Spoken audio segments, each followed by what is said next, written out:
risky behavior. Yo, what's up? How y'all doing? Welcome to another late night with Risky. I'm going to be watching the Cooley versus Yada debate. I already watched a little bit of it, but I'm up late night bored and I was like, you know what? Let me go over this debate because here at Risky Behavior,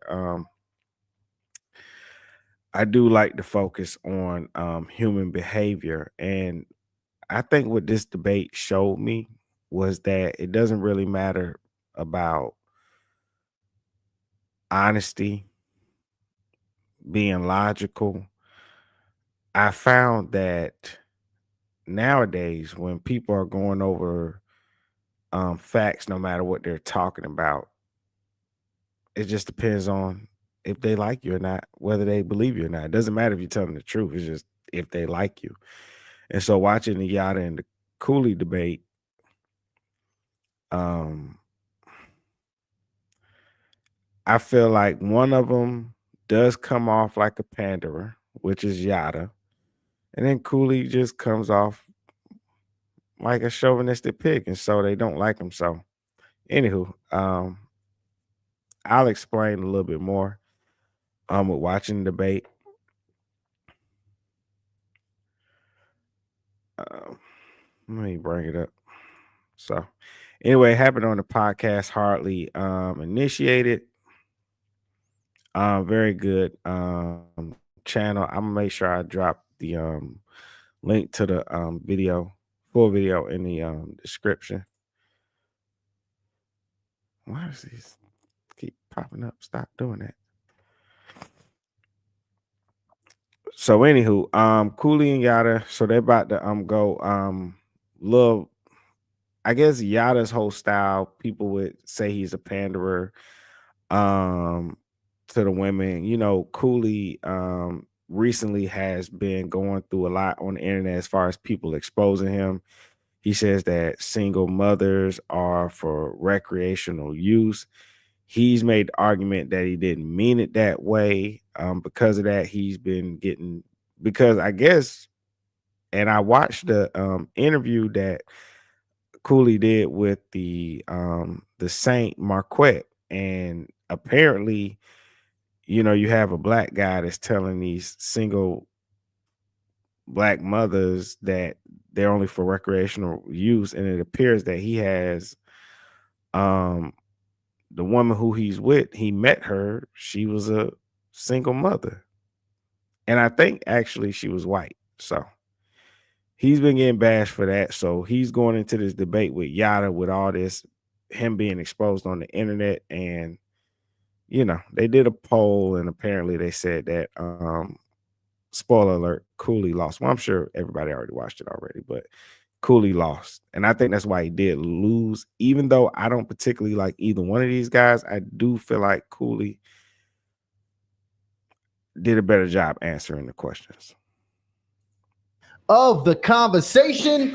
But let's actually go ahead and get to the conversation, family, because one thing that's very important to Harley Initiated, is that we just improve the condition of our community. We improve the condition of our families, and we a big part of that is starting with us getting back to us having a more traditionally married men and women in our communities. That's just a very foundational part of what we believe is going to really help us get back to where we want to be. But Cooley, again, a lot of these questions are inspired from a lot of the talking points that we've heard from Yada, as well as a lot of the talking points that people may be familiar with yourself, Cooley. So I think you have a different perspective, and I want to get some clarity there, because the question we're posing is here: should marriage be the ultimate goal for men? Okay, guys, should marriage be the ultimate goal for men? Cooley, I want to start here with you on this one. Do we think that marriage should be the ultimate goal here for men? Yeah. So if we're pre-modernity, the laws and the regulations around marriage was different. Women weren't in the workforce as much, and the relationship dynamic was different in the 40s and the 50s and stuff like that. So at that time, they created laws that would benefit the woman if divorce happened, because majority of women weren't really working. Now we're in modernity now. Those laws haven't caught up to today's time. So now women are in the workforce and they're working. There are more women that graduate college than men.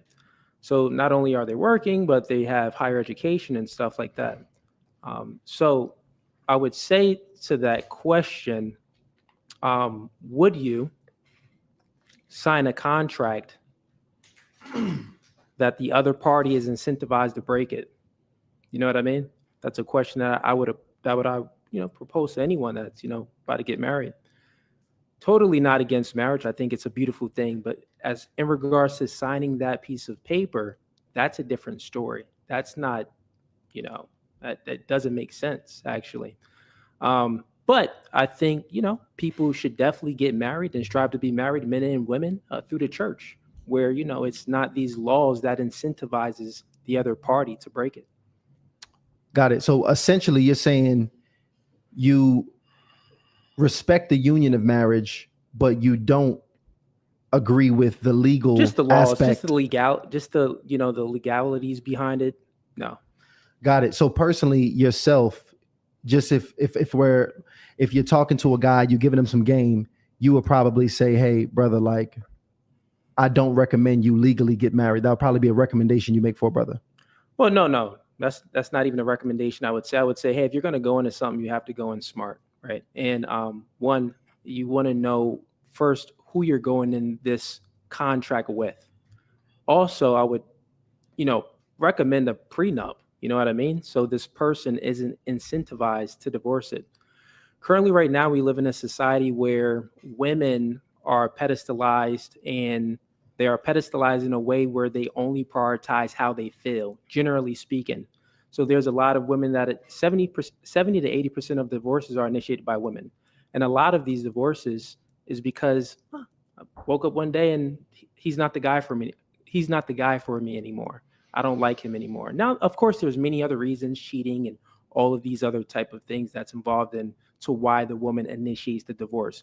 But if you actually look at it, which I've studied it, it's a lot of it is because it's feelings. Mm. And Yada, what is your opinion on this? Man, first I want to say, in the name of God, the most gracious, the most merciful, strengthen me, allow God to speak and the devil to be quiet. Praises. Let me do this. I want to speak to the Red Pill Society for a moment. I really want to speak to these brothers because I understand that a lot of you men are hurt. Like a lot of you men are hurt. I was in a relationship with a woman. And when I started to exit from this woman told everybody I beat on her, right? I was facing 44 years in prison. The internet ran with it. They ran with it. They didn't need no documents. All they need is she filed for these things, and that was the proof for them. 44 years. They told me to plead to 15 years for something I did not do because a woman said I did something because she told me if she couldn't have me, she'd rather me be dead. So I have every reason to say, man, marriage, it's just not for me. Women, I just can't trust them. Mind you, I'm facing 44 years in prison. My wife that I have was pregnant at the time. I fall into a state of being a complete alcoholic, a drunk. I turn drunk. I'm losing my mind, literally falling apart. Mental breakdown after mental breakdown after mental breakdown, fall into a deep state of depression. My wife comes in the room. Bro, I have some scissors to my neck. I'm like, it's over with. It's over with. Everything I'm cursing God. God, you ain't nothing. You're not real. You don't exist. Because why would you do this to me? Everything I've been through, this is how I'm going out. And I'm not afraid to be incarcerated. I'm a man wherever you place me. Wherever you place me, I'm standing how I stand, period. And those that know. But this is how I go out. 44 years, plea to 15. I turn into a complete alcoholic. My wife comes in. My wife, the beautiful one you see me posting all the time. She see me at my lowest. My lowest. Says this to my neck. She comes in, what are you doing? I push her. She runs to the neighbors for help. To help me. Somebody help this man. Guess what my neighbors do? They clip it for 15 minutes of fame. Wow. And says he beat her. There's no documents. There's no police records. There's nothing. So I have every reason to dislike women, especially women that look like me, because these were black women. Black women. Mentally falling apart. I'm talking about, you followed me for how long, brother? About 5 years now. Did you see all that stuff that's going online? Y'all is a woman beater. Y'all is a woman beater. Y'all is a woman beater. Why? I was facing 44 years, plea down to 15. But look at Yada. Look at Yada. Where's the guilty at? No one cared. So Red Pill, I can understand why y'all frustrated. I've been there. I've been attacked by a woman that said she loved me, told me if she couldn't have me, she'd rather me be dead. I understand. But when I sit across from men like him with no substance, and it comes to relationships and marriage, he comes from a place of fear. We have to understand when it comes to marriage, it's deeper than a piece of paper. We're talking about being ordained by God. And a lot of men suffer from divorce because no one has properly told them how to choose a woman. If a man knows how to choose a woman, he does not have to worry about divorce. Me, when that woman was giving me 44 years to say I beat her, I chose that woman. They can go online right now and will not see no response about anything she said. There's no video ever of me speaking bad about this woman because I take full responsibility for what goes on in my life. That's what men do. So when you step into marriage and you have to doubt the woman that you're with, you've already lost. You've already lost. I believe every man that's following the will of the Most High God. Because if I'm not mistaken, God says when you find a wife, you find a good thing. Am I mistaken? No. When you find a wife, not shack up with a woman, not have a babies by a woman and not claim her. But when you find a wife, you find a good thing. That's why you have to stop following men like this. He's a shack up man. He shacks up with women. And I know for a fact, he was raised in a single parent household. He's never seen his mother properly loved. This isn't a man. This is a devil in physical form. Brother, what's your name? What's your name, brother? You on what's your name, brother? What's your name, brother? What's your name, brother? What's your name, brother? What's your name, brother? I'm talking about the demon in you. No, not Cooley, the demon in you. The demon in you. What's your name? The demon in you. You don't know my name. You have before you are a woman. Oh, I'm speaking to a woman across the table. There we go. That's right the devil showing. That's the demon showing. What's your name? Started with that. What's your name? What's your name? What's your name, demon? What's your name? What's your name, demon? What's your name, demon? It's going to come. It's coming. Guys. It's coming. 1 second. It's coming. It's coming. Wait. Quick. Because I destroy men like coming, and you're gonna see it. It's coming. You're gonna see it. It's coming. I want to make sure we clearly get the answer because he never answered the question. Should marriage it's coming and yada. Just so I can be clear here, should marriage be the ultimate goal for men? Men should strive to marry the woman that they're with. If they don't see that, they should not be with her. Period. Now, Cooley, I do want to give you the opportunity to respond to this. How much of a man's reluctance, or just men in general, their reluctance? Let me go back and word it. Let me see how he asked that originally. Did he ask that the same way? Because whenever somebody come with all those damn theatrics, they like wrap you up, and it's hard to keep track of even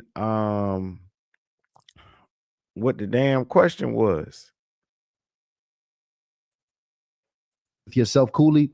So I think you have a different perspective, and I want to get some clarity there because the question we're posing is here: should marriage be the ultimate goal for men? Okay, guys, should marriage be the ultimate goal for men? Cooley, I want to start here with you on this one. Do we think that marriage should be the ultimate goal here for men? Yeah. So if we're pre-modernity, the laws and the regulations around marriage was different. Women weren't in the workforce as much, and the relationship dynamic was different in the 40s and the 50s and stuff like that. So at that time, they created laws that would benefit the woman if divorce happened, because majority of women weren't really working. Now we're in modernity now. Those laws haven't caught up to today's time. So now women are in the workforce and they're working. There are more women that graduate college than men. So not only are they working, but they have higher education and stuff like that. So I would say to that question, would you sign a contract that the other party is incentivized to break it? You know what I mean? That's a question that I would propose to anyone that's about to get married. Totally not against marriage. I think it's a beautiful thing, but as in regards to signing that piece of paper, that's a different story. That's not, that doesn't make sense actually. But I think people should definitely get married and strive to be married, men and women, through the church, where it's not these laws that incentivizes the other party to break it. Got it. So essentially, you're saying you respect the union of marriage, but you don't agree with the legal just the laws, aspect. just the the legalities behind it. No. Got it. So personally, yourself, just if you Okay, so he asked him, should marriage be the ultimate goal of a man? And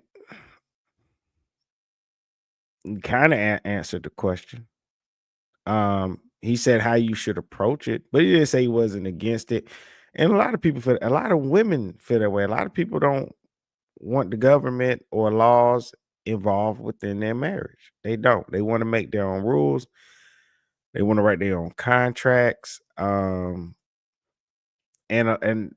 believe it or not, I think we try to make it like where it's just a man thing to think about. But I've actually met quite a few older women that over time have accumulated, saved up money, got some land, got a home.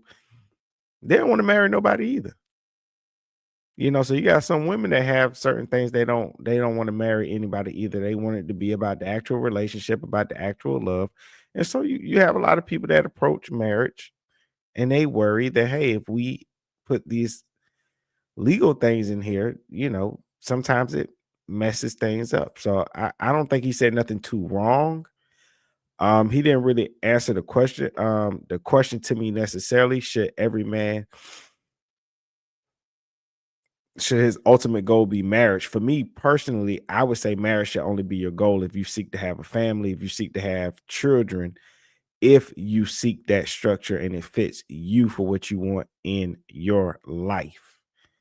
I think we're trying to throw marriage on everyone, and it's really just not for everybody. Everybody doesn't want to have children. Everybody doesn't want marriage. I think marriage is a structure for a specific lifestyle, and there is a lifestyle. And I don't. Every type of lifestyle isn't for every person. And then Yada confuses me. Yada comes in with all these theatrics instead of just attacking the points. He says a prayer before he starts. Most gracious and most merciful, strengthen me, allow God to speak and the devil to be quiet. Praises.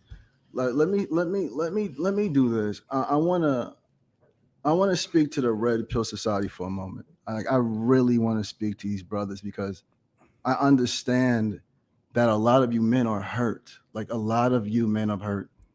I was in a relationship with a woman. And when I started to exit from this woman told everybody I beat on her, right? I was facing 44 years in prison. That part confuses me. How was you was facing 44 years? Is it because of the country he was in, the state? 40, you say he was facing 44 years? It seemed like he exaggerating a little bit. 44 years. I've had a chick lie on me and say something like that. I wasn't facing no 44 years. The internet ran with it. They ran with it. They didn't need no documents. All they need is she filed for these things, and that was the proof for them. 44 years. They told me to plead to 15 years for something I did not do, because a woman said I did something, because she told me if she couldn't have me, she'd rather me be dead. So I have every reason to say, man, marriage, it's just not for me. Women, I just can't trust them. Mind you, I'm facing 44 years in prison. My wife that I have was pregnant at the time. I fall into a state of being a complete alcoholic, a drunk. I turn drunk. I'm losing my mind, literally falling apart. Mental breakdown after mental breakdown after mental breakdown, fall into a deep state of depression. My wife comes in the room. Bro, I have some scissors to my neck. I'm like, it's over with. It's over with. Everything I'm cursing God. God, you ain't nothing. You're not real. You don't exist. Because why would you do this to me? Everything I've been through, this is how I'm going out. And I'm not afraid to be incarcerated. I'm a man wherever you place me. Wherever you place me, I'm standing how I stand, period. And those that know. But this is how I go out. 44 years, plea to 15. I turn into a complete alcoholic. My wife comes in. My wife, the beautiful one you see me posting all the time. She see me at my lowest. My lowest. Scissors to my neck. She comes in, what are you doing? I push her. She runs to the neighbors for help. To help me. Somebody help this man.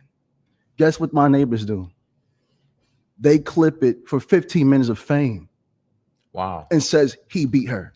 There's no documents. There's no police records. There's nothing. So I have every reason to dislike women, especially women that look like me, because these were black women. Nah, you got every reason to dislike yourself. I don't know why you blaming God or you blaming the woman. I mean, you sit here say you facing 44 years for what are you talking about? I'm sorry, I just don't believe that story. It is too many women getting beat, reporting the guy, getting restraining orders, and then they turn up dead because the guy done killed. It's just not true. It's just not true. It's too many guys beating women still running around here for him to say he's facing 44 years. And while you going through that with her, apparently you got your wife, some other woman, which I know is going to come out later on. He has multiple wives, right? She's pregnant. And then what? You're not afraid, but you turn into an alcoholic. And what? You got some scissors in your neck and she just so happens to walk in the room. She doesn't call 911 or anybody like of professional help. No, you sitting there with scissors to your neck, and she has time to walk out, leave the house, go get the neighbors, bring the neighbors to you, or does she grab your hand and lead you to the neighbors, and then they pull out their phone and they're like recording? His story doesn't make sense, but he's saying it for this shock value. He's using this emotional entrance to grasp people's attention and get them on his side. I don't believe this story at all. It makes no sense when you think about it and you break it down. It's a BS story. Honestly, it makes no sense. And that's why I was like, when he got to the end of talking, and even the host is like confused, like, wait a minute, did you answer the question? Black women. mentally falling apart. I'm talking about, you followed me for how long, brother? About 5 years now. Did you see all that stuff that's going online? Y'all is a woman beater. Y'all is a woman beater. Y'all is a woman beater. Why? I was facing 44 years, plea down to 15. But look at Yada. Look at Yada. Where's the guilty at? No one cared. So red pill, I can understand why y'all frustrated. I've been there. I've been attacked by a woman that said she loved me, told me if she couldn't have me, she'd rather me be dead. I understand. But when I sit across from men like him with no substance, and it comes to relationships and marriage, he comes from a place of fear. We have to understand when it comes to marriage, it's deeper than a piece of paper. We're talking about being ordained by God. And a lot of men suffer from divorce because no one has properly told them how to choose a woman. If a man knows how to choose a woman, he does not have to worry about divorce. Me, when that woman was giving me 44 years to say, "Now I beat her," I chose that woman.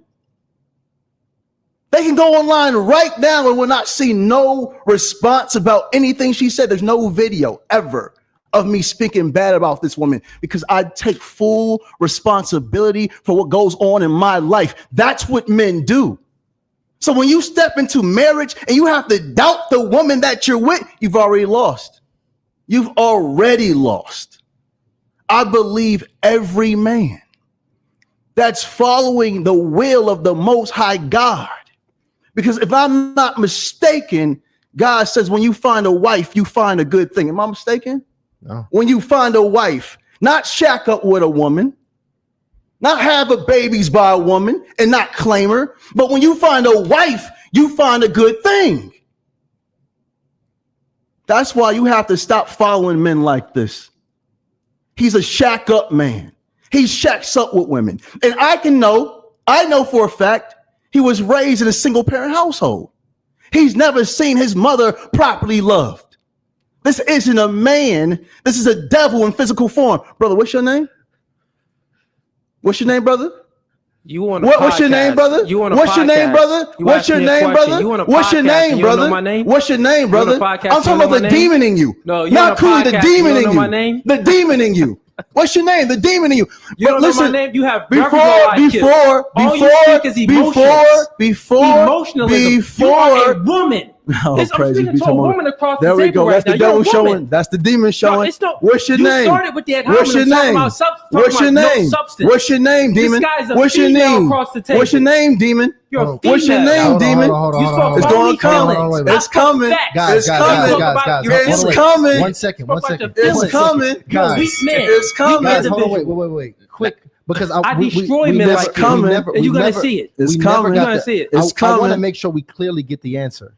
Because he never answered the question. Should marriage be emotions? It's coming. And Yada, just so I can be clear here, should marriage be the ultimate goal for men? Men should strive to marry the woman that they're with.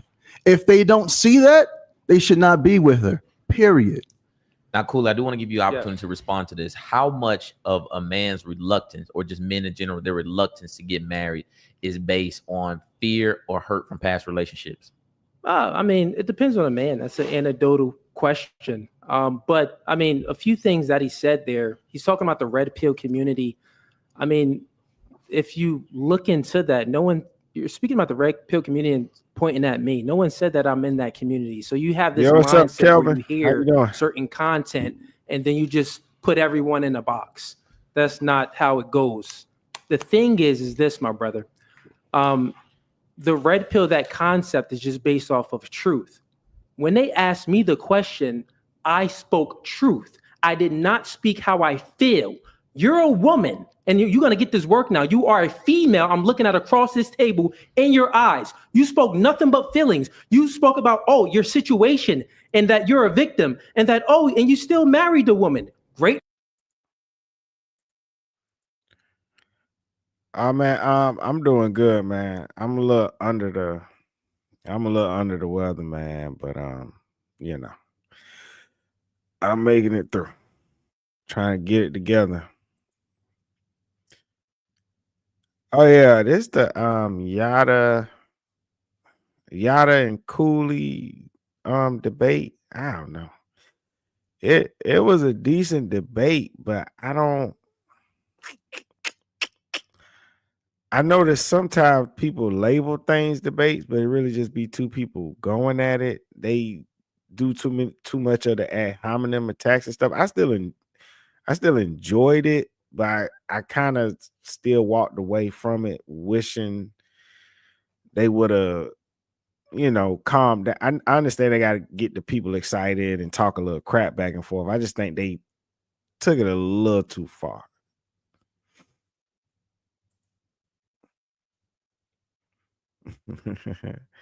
What's up, Desi 999? You said play it. Hope you feel better. This sounds like it's getting good. All right, I'm gonna play it. Appreciate you. Thank you. For you, my friend, great for you. They asked me a question and I answered it. I never said I was against marriage or anything like that. I answered it properly and said I'm against the marriage in modernity times. Pre-modernity, it was great because women wasn't really working. They were that incentivization for a woman. It was needed. Currently, right now, there's no need for it. There's no need for marriage. You can't even dispute there's no my point. There's no need for marriage. What'd you say? I said currently, right now, there is no need for the incentivization for women to be incentivized to leave the marriage. They are incentivized to leave the marriage. Would you sign? And now I'm gonna pose the question to you. Would you sign a contract? You seem like a businessman. You're wearing a suit. Would you sign a contract that the other party is incentivized to break it? Brother, answer it, yes or no. Brother, don't give me your feelings. Like you said, I am a businessman, a great businessman. And I understand that family is the first business. I'm speaking, brother. You're shaking your head already. You ain't answer the question. You're talking about feminine traits. Shaking your head already. You're shaking your head already. Females avoid questions. I'm speaking, brother. I'm speaking. Yes or no? You're showing feminine traits again. I listened to you. I did not cut you off. Not once. Not once. Control the panties, please. Control the panties. Hey, bro, come on. Control the panties. Little Ninja Turtle over here talking about it. control the panties. I'm about to get Master Splinter in here to correct you, brother. Chill out, man. You sound silly. Go ahead, Yada. Brother, again, family is the first business. If I'm stepping into a business to make money and I don't think the business partner I'm with is beneficial to me, I will not do business with that person. Do you understand? Oh, the demon showing again. You didn't the answer demon, the question. I just told you. You didn't answer the family question. Is the first family is business. So you if will I sign have a to question, marriage is a contract, brother. But marriage is a contract. They are incentivized. Marriage You're right is right a now. contract. She's incentivized marriage, to leave you. Marriage is She'll a contract, brother. If my woman left me, she deserves more than half, brother. That's great, my but she's woman. Still incentivized. Again, if I'm stepping into a relationship based off fear, I have no business being in a relationship. Feminine traits. Control yourself, brother. Not feminine traits. Control yourself, brother. So you mean to tell me what is marriage? Marriage is from the biblical perspective, right? So that means that let's just take it back. Let's just take it back even further than pre-modernity, right? So at the end of the day, marriage is a covenant between the man, the woman, and God. There weren't any contracts that was made to incentivize women to leave the man during when marriage first came about. There wasn't anything like this. So I'm not against marriage. I think you still don't understand my point. And I'm not saying not to get into marriage because of fear. I'm just stating what's true. You're using feelings again. So what is true? Would you sign a contract that someone is incentivized? You just said you're not talking about fear, but you keep on saying, "Oh, she can take half and she can leave you, brother." No. Hold on, brother. That isn't fear. It's a fact. Hold on, brother. Hold on. No, you're giving your opinion, brother. No. Stop. That is a fact. Stop. Please refute Are you married? my point. Are you married? Please refute. Are you married? I'm not married. No. Okay, so how can you speak on this, brother? You're not qualified to even open your mouth right now.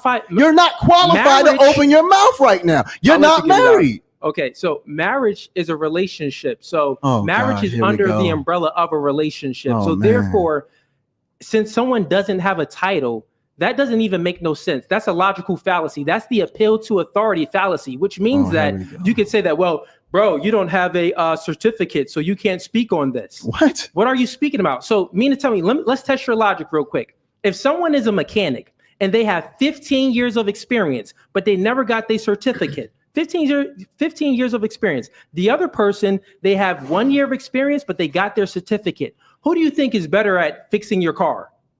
If I have, who do you think is better at fixing your car? Answer the question. What I'm telling you, you're not making sense. You're not making sense again. You committed a logical fallacy. Your feminine traits are showing again. Bro, again. Let's keep the. You're gonna lose this debate, bro, because you're speaking from feels. You already lost. So Cooley, do you consider there to be any benefit to marriage for men? Well, let me ask the question this way. I'll bring the question and pose it to him. No one's stuttering. No, you don't have to ask me no questions, brother. I'll pose the question to the entire audience in the conversation. What benefit does a marriage? I mean, there's a few benefits that marriages get, that men get in marriage, and that's okay. Tax benefits and multiple other benefits. But as far as signing the paper, because we got to differentiate the two. Marriage, being married in a covenant under a church, under religion or God and stuff like that, yeah, it's spiritual. It's many benefits as far as spiritual benefits, of course. But if we're speaking about it, if we take that part away and we're speaking about it just signing the contract, the only other benefit is some tax benefits. Other than that, what benefit does a marriage? What?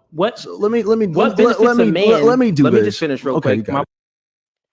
Desi, the other two guys are the host. It's supposed to only be between Cooley and Yada, and so that the other two guys that the host, they're not really supposed to answer a question. Well, it would be impolite if they did answer a question because they're supposed to be hosting the debate.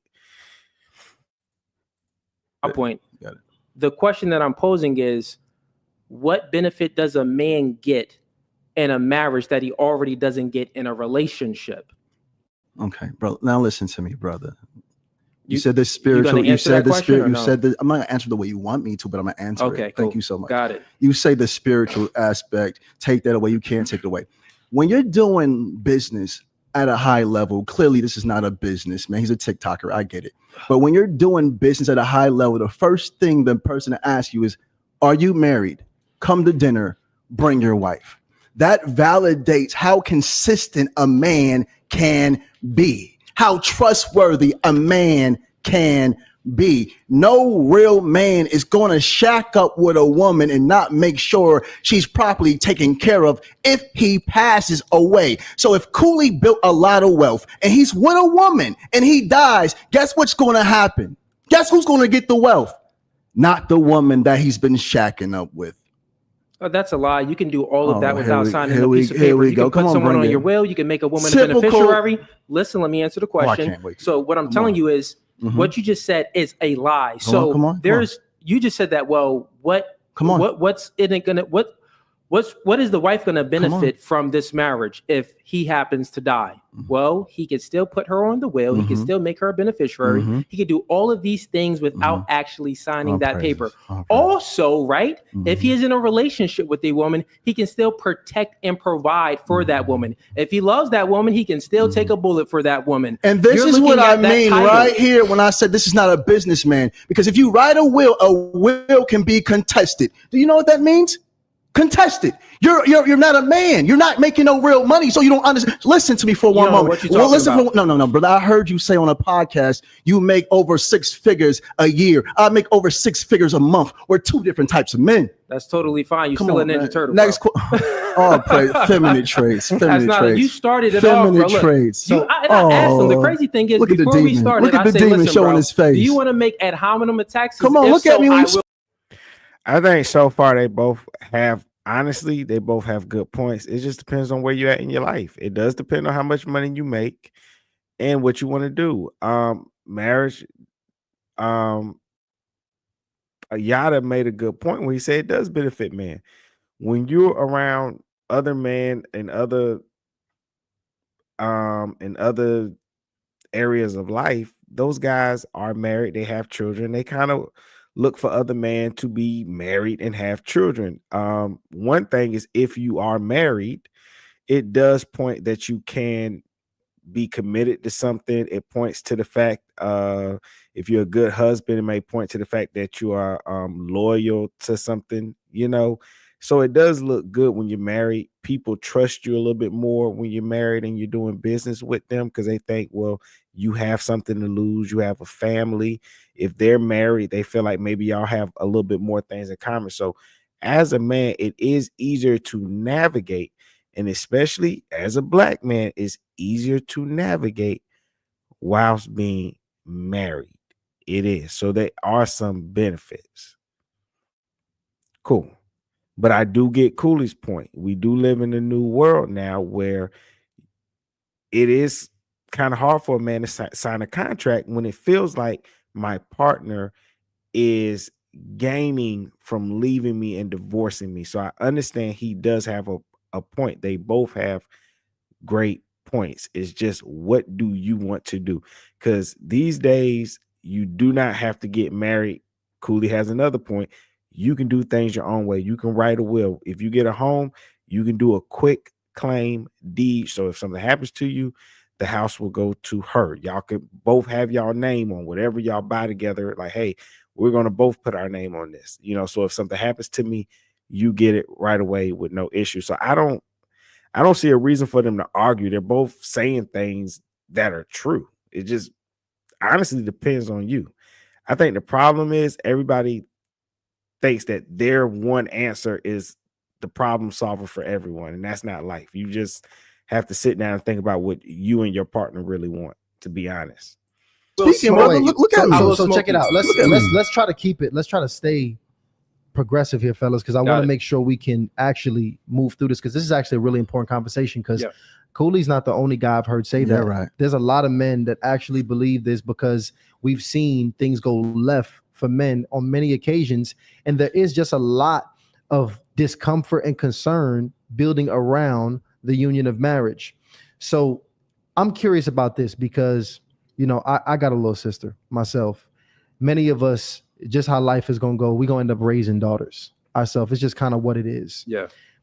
I know sometimes we can get caught up in protecting ourselves as men, which we have to. I mean, we have to think about what practically makes sense for us.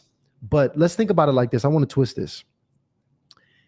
If we were giving some game to our little sisters or a woman that we care about, is it a good idea, or do you think, Cooley, a woman can still be secure, protected, and I guess comforted in a marriage without the legal document and paperwork? Is that a good deal for the woman as well?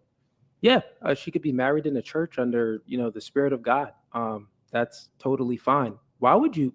The thing is, like, this whole thing, as far as the legal situation, this is still new.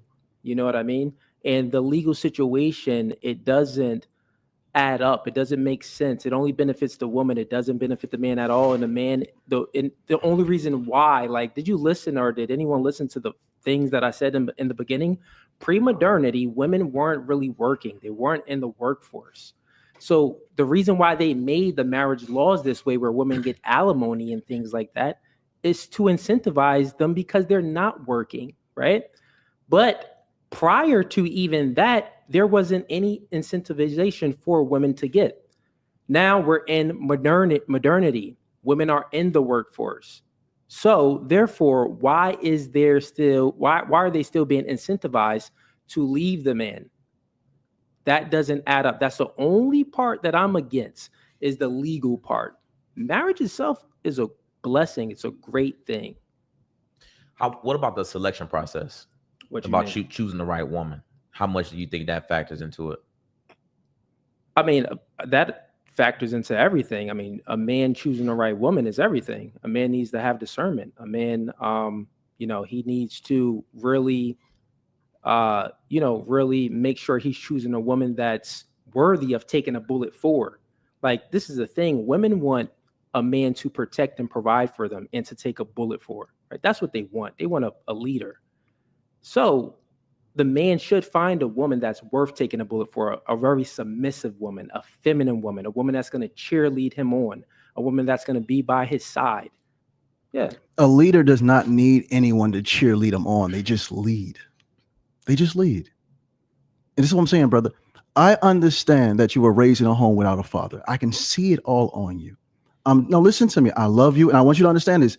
I love you, but bro, you've been hurt. You've been extremely hurt, and it's still showing. And it's still showing. And it's still. You're stuttering, brother. And it's showing. I've never been as hurt as it's showing, brother. It's never showing. been as hurt. It's showing. You just explain your whole It's situation. showing, how brother. hurt you were. Yada, It's showing. Quick brother. question, So I'm Yada. sorry for you.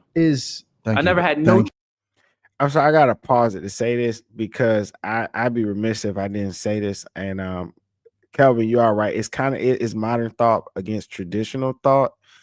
A couple of things that people love to say is, especially if you're talking about the Black community, which this is kind of centering around with these two debaters, women have always worked.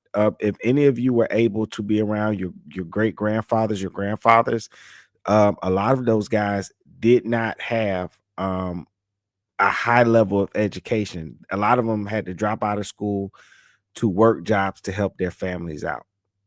You know, if the sons were having to drop out of school to work, you know that the mama was working too. So we come from a working class people. So to suggest that women wasn't working, Cooley that's not totally honest. And yes, people get divorced, but every woman, they don't all get alimony. They don't all get a cut of the paycheck. And here's another thing. Another recent study has also showed that in a lot of women are starting to outpace men quite a bit. So that too is going to affect what happens in the divorce if you have a partner that's making around the same amount of money. Another thing I want to add too is when it comes to like me having a child outside of wedlock and I have children in a marriage, it's going to look a little bit better for you as a married man and husband when you're going up for things like custody and making sure that your children are legitimized and all that type of stuff. So it's a whole bunch of other things in there. He's hitting these little bullet points that don't really express the whole reality of what happens in a divorce. Yeah.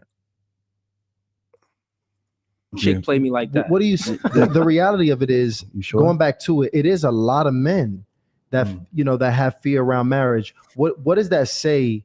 And this is what men need to do, brothers. If you have to question the woman that you're with, you need to go back into healing. We are responsible for the women that we bring into our lives. And as the brother said, men are leaders, and we lead in the good and the bad. And real leaders take full accountability for everything that goes on in their life. So if you chose the wrong woman, it's your fault.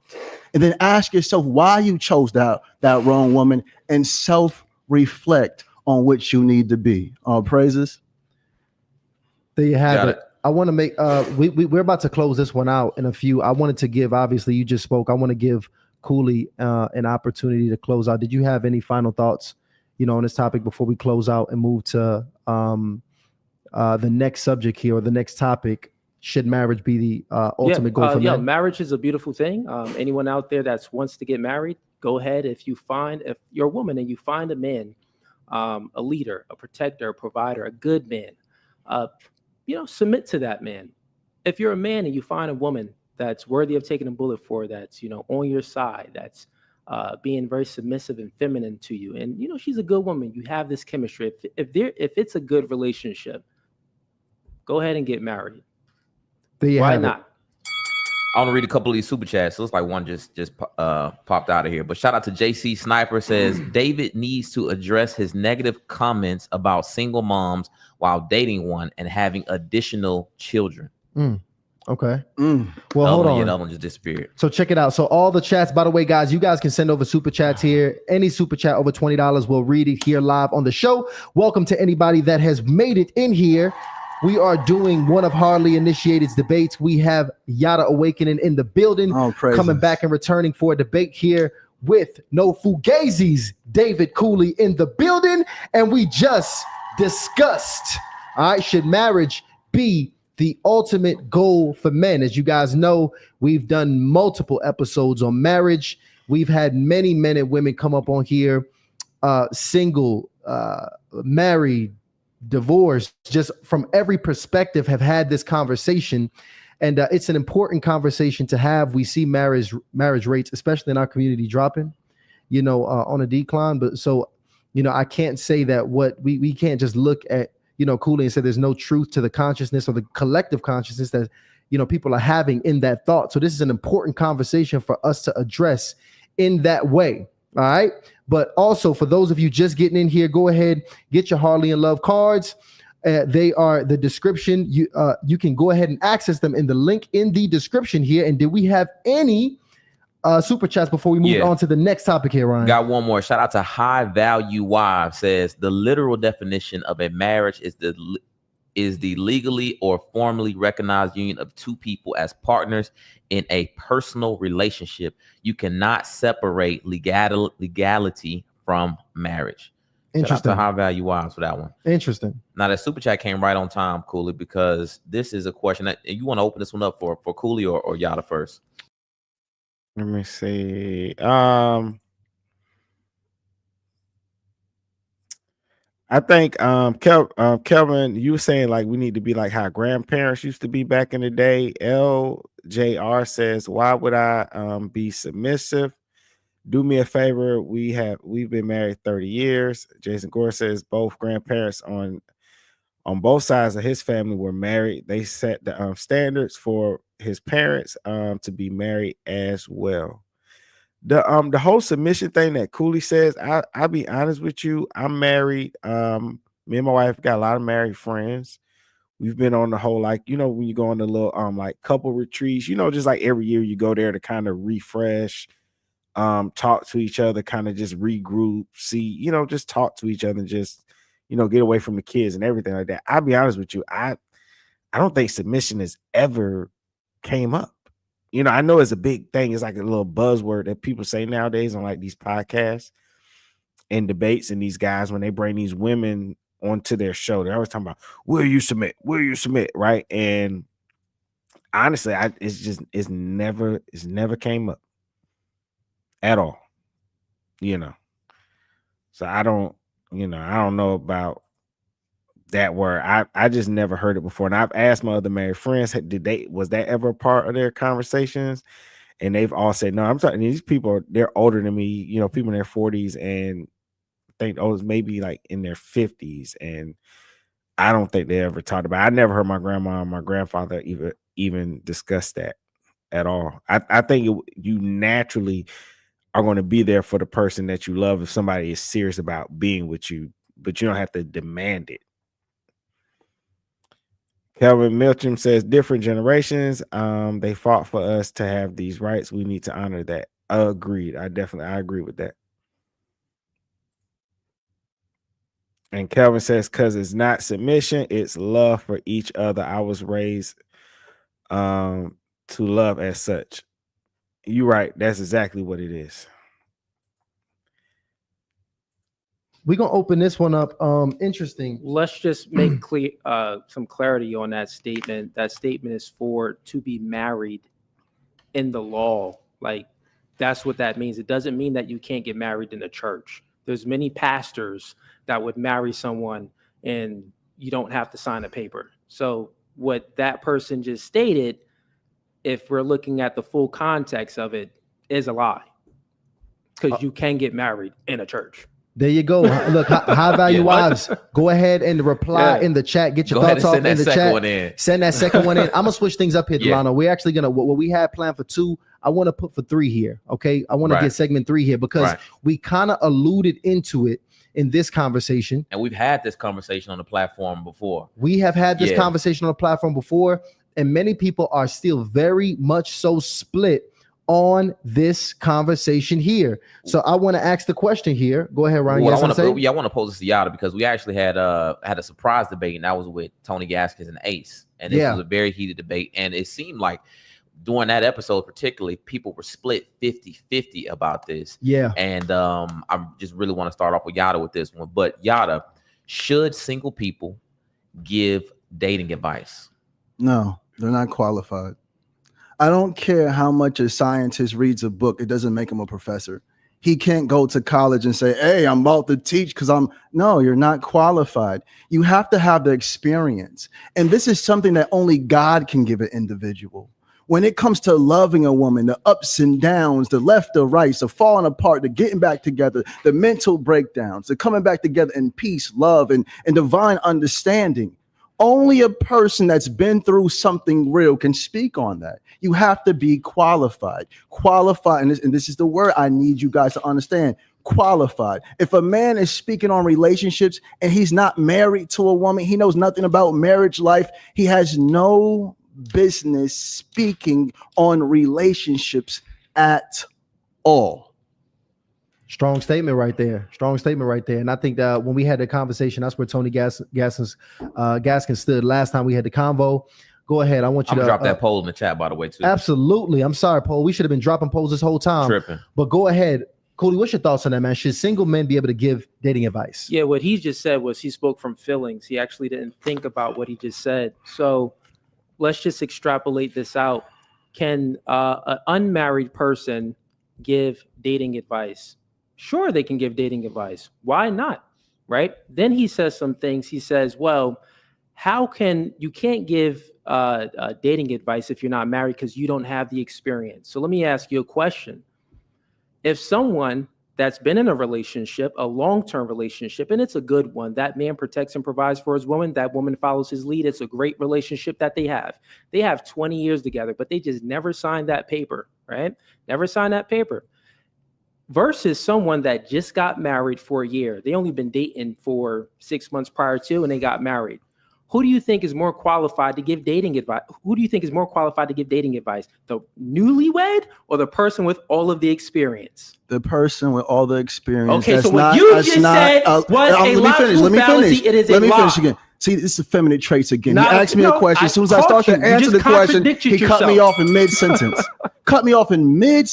You answered it, though. Please control your emotions. You're leading men. Listen, you're leading men. I asked you men a question. watch you. Control your emotions. And you answered it. It's still my turn to give a bro, you asked me a question, and then you cut me off in mid-sentence. You just said yes. Hey, family, I want to show you again. This is a boy trapped in a grown man's body. This dude is 5'2", talking about someone here we go again. And here we go again. And here we go again. And here we go again. Midget Matt over here. Here we go again. Here we go, fellas. Let's get back to it. Can I finish answering the question, please? Yeah. Let me get y'all's context behind this that. This guy got his suit from a daycare. Matter of fact, go ahead, brother. You got it. Okay, cool. So what Females I was expounding on. So what I was expounding on, that question itself makes no sense. That question itself makes no sense. Well, the answer would be, like I said, yeah, sure. Someone that's unmarried can give dating advice. He said they can't give dating advice. Then I just checked his logic, right? And then he said, oh, well, if they have enough experience, but they're not married,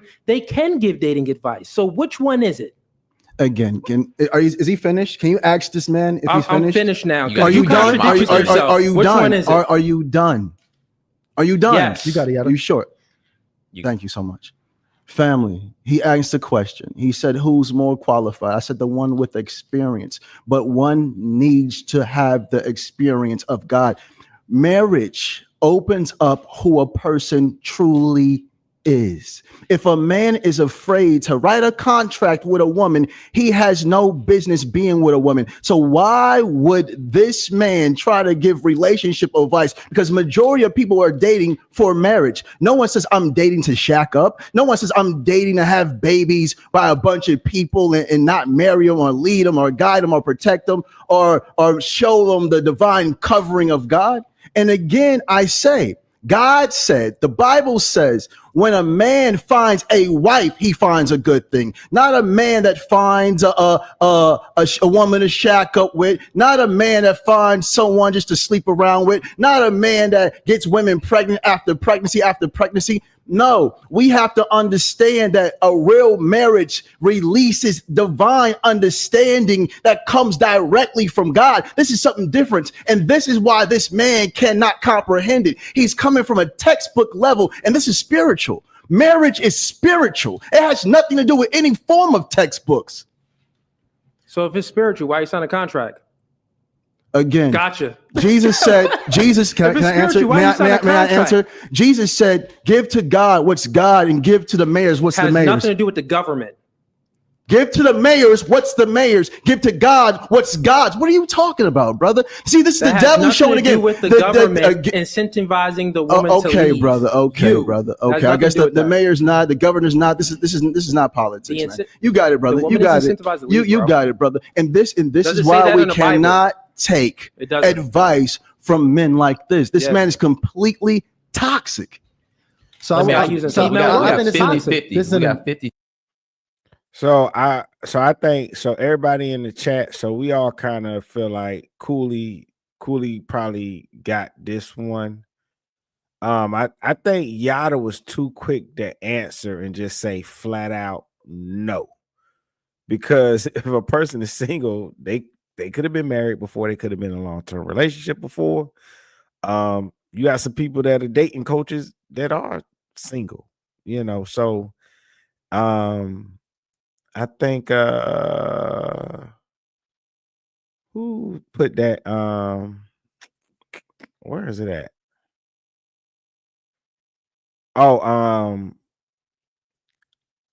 King of Kongland agreed and said that Yada contradicted himself. Prince says you can get advice about anything, etc. As long as you're not wrong, you can give advice. And that's kind of like I was thinking. Anybody can give advice.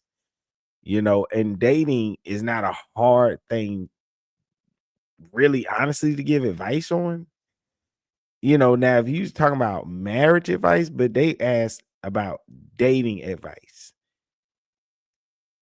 And I think also you have to think about what is a person dating for?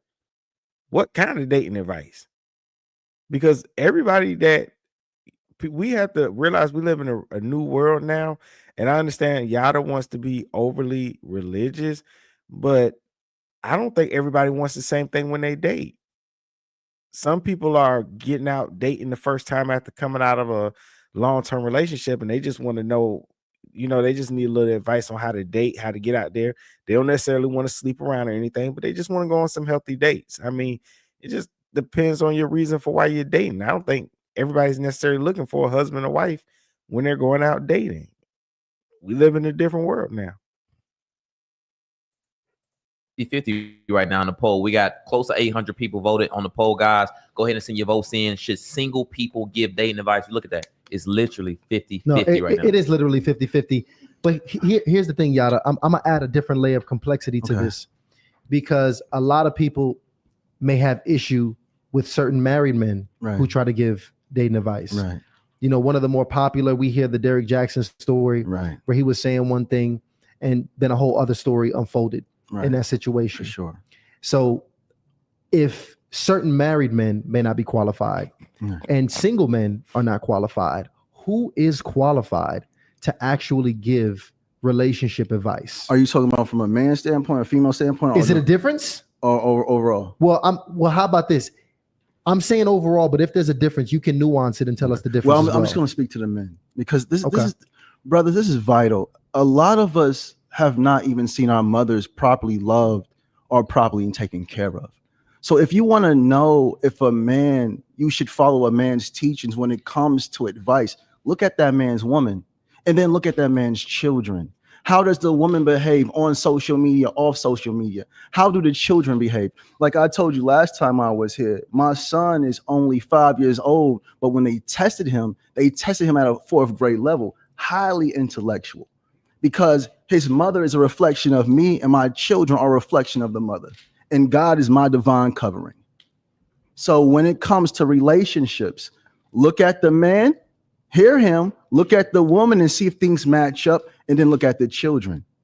Because what did it say? The fruits in the labor, it's in the fruit, in the spirit. Just look, test the spirit by the spirit. Isn't that what the book says? Test the spirit by the spirit. So it's not just the words. Look at the individual wholeheartedly. Him, the woman, and the children.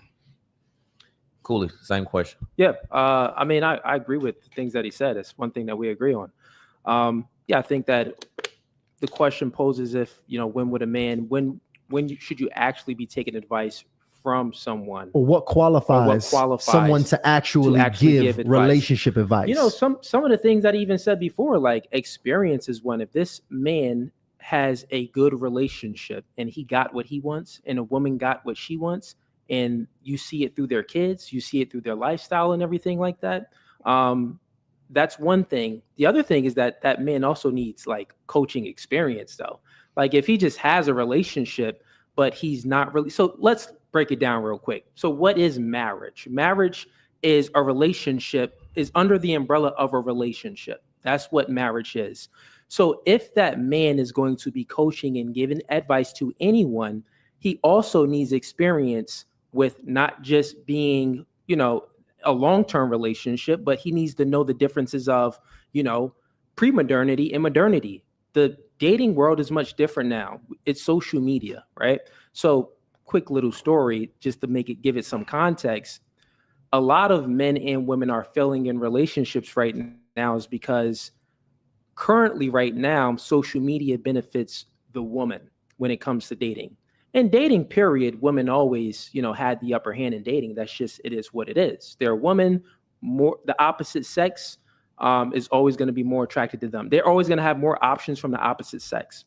With that being said, so if we're looking at pre-modernity, so pre-internet and social media and stuff like that, let's say Katie, her name was, her options was just in her small town, you know, the church, the nearby neighborhood, and maybe that's it. So the hot girl Katie from the town, those were her pool of options that she would go from. But now we're in modernity where social media is out, Instagram is out.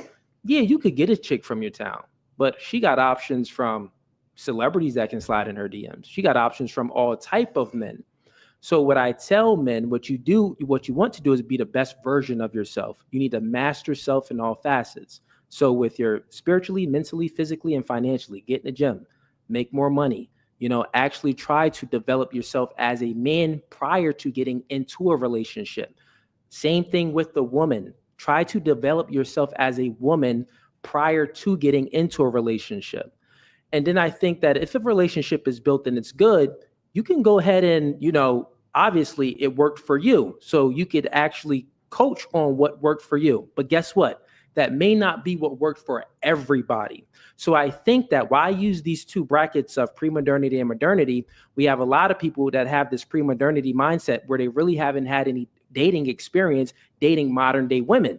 So they could be given bad advice because they don't know the game and how women operate with social media being out now, right? So there's men out there that they could be given advice, but it's like some old school advice. Like it really doesn't work.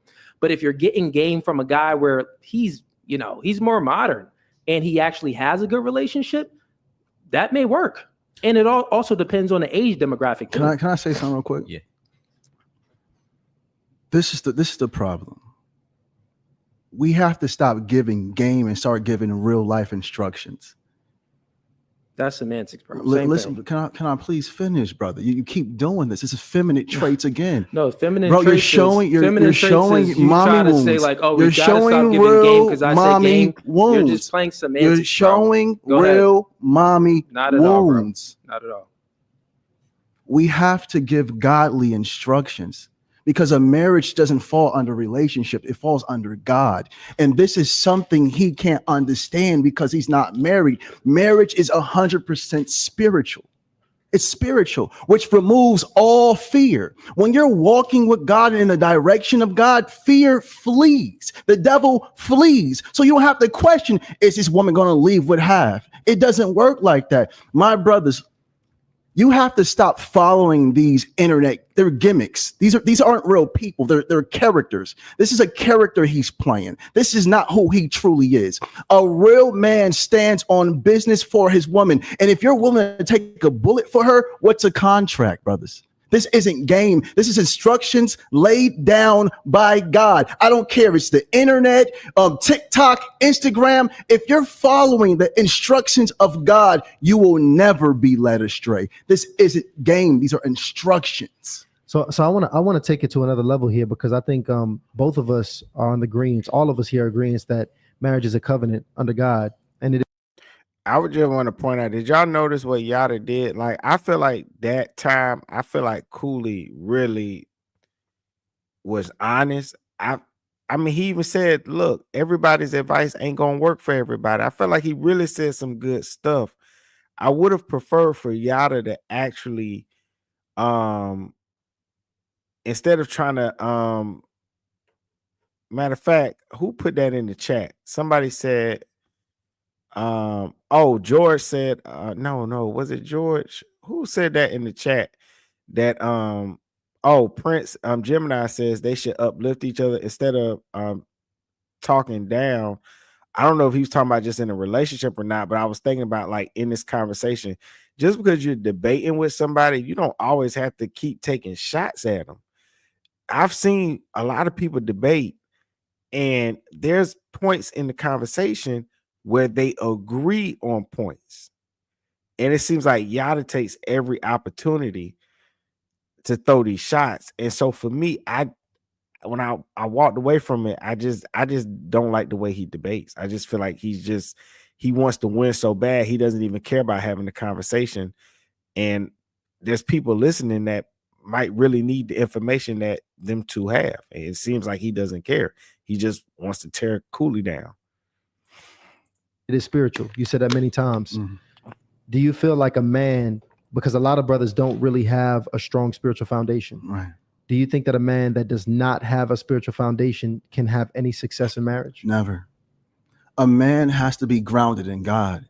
Brothers, I don't care how you pray, but you need to pray.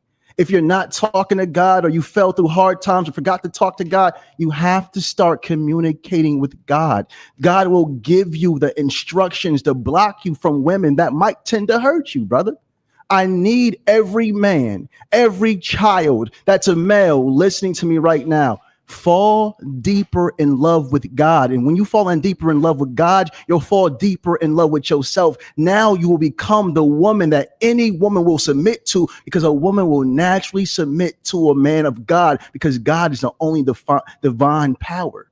Women submit to power, and God's the only divine power. Everything else is an illusion. It's not the money, it's not the cars, it's not the muscles, it's not the height, it's not the money. Listen to me, it's God. That's where our divine power comes from. God, man, woman. God said, when two more are gathered in my name, I am in the midst. Cooley, do you disagree with anything y'all just stated? I mean, it's fine with what he stated, but I have a question for you. How do you know if you're actually following in the spirit of God and not the devil? Have you ever received the Holy Ghost? Actually, I'm sorry. Let's start from the beginning. What religion are you? Hold on for 1 second, brother. You're asking me a bunch of questions at once. Can you guys answer questions? Because I'm not answering his questions. What was the question, brother? Can you talk to me? Yeah. What? He asked me a question. So he said, how do you know? know? How do you know you're actually following God and not the devil? Because God will move all obstacles from your way. Talk to God.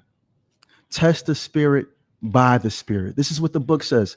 Test the spirit by the spirit. And the brother said, what is your religion? It doesn't matter. There's only one God, one divine power that's created all human life. Can we all agree on that? Yeah. It's one. All praise is due to the Most High. We gotta I want y'all to remember, he says that he will not answer the question about what religion he is. And I'm gonna point out why that is actually an important question to ask somebody. The reason why I asked what's your religion, Oh, here we because go. you have this, jewelry here, that those beads that you're like was praying to even prior to this. Praying to? So like you're rubbing it while you're praying. So are you? Was I praying, or are you assuming? Because you didn't ask me if I was praying. I didn't answer the question. So were you assuming? Were you not praying? No, I wasn't. So you weren't. No. I'm talking about prior to this. I wasn't praying. No. If you have a question, you were sitting here. now let's do this. Let's. I even let's said, were you praying? No, and I did not. I did not praying. answer the question. This was what he's talking about right here. And all those that know, these are zikr beads. This keeps me in the remembrance of God. Each bead, I say the attribute of God. Yeah. This is what this is. No, it's not prayer, brother. It's Okay, just cool. keeping Well, me in the it's just keeping me in the remembrance. I don't give you the knowledge right now, because you ask a question and there's people watching. They Sure, might ahead. want to know. Yeah, sure. Go ahead. These are zikr beads. Yeah. very known in different parts of the world, Asia, Arabic, Africa.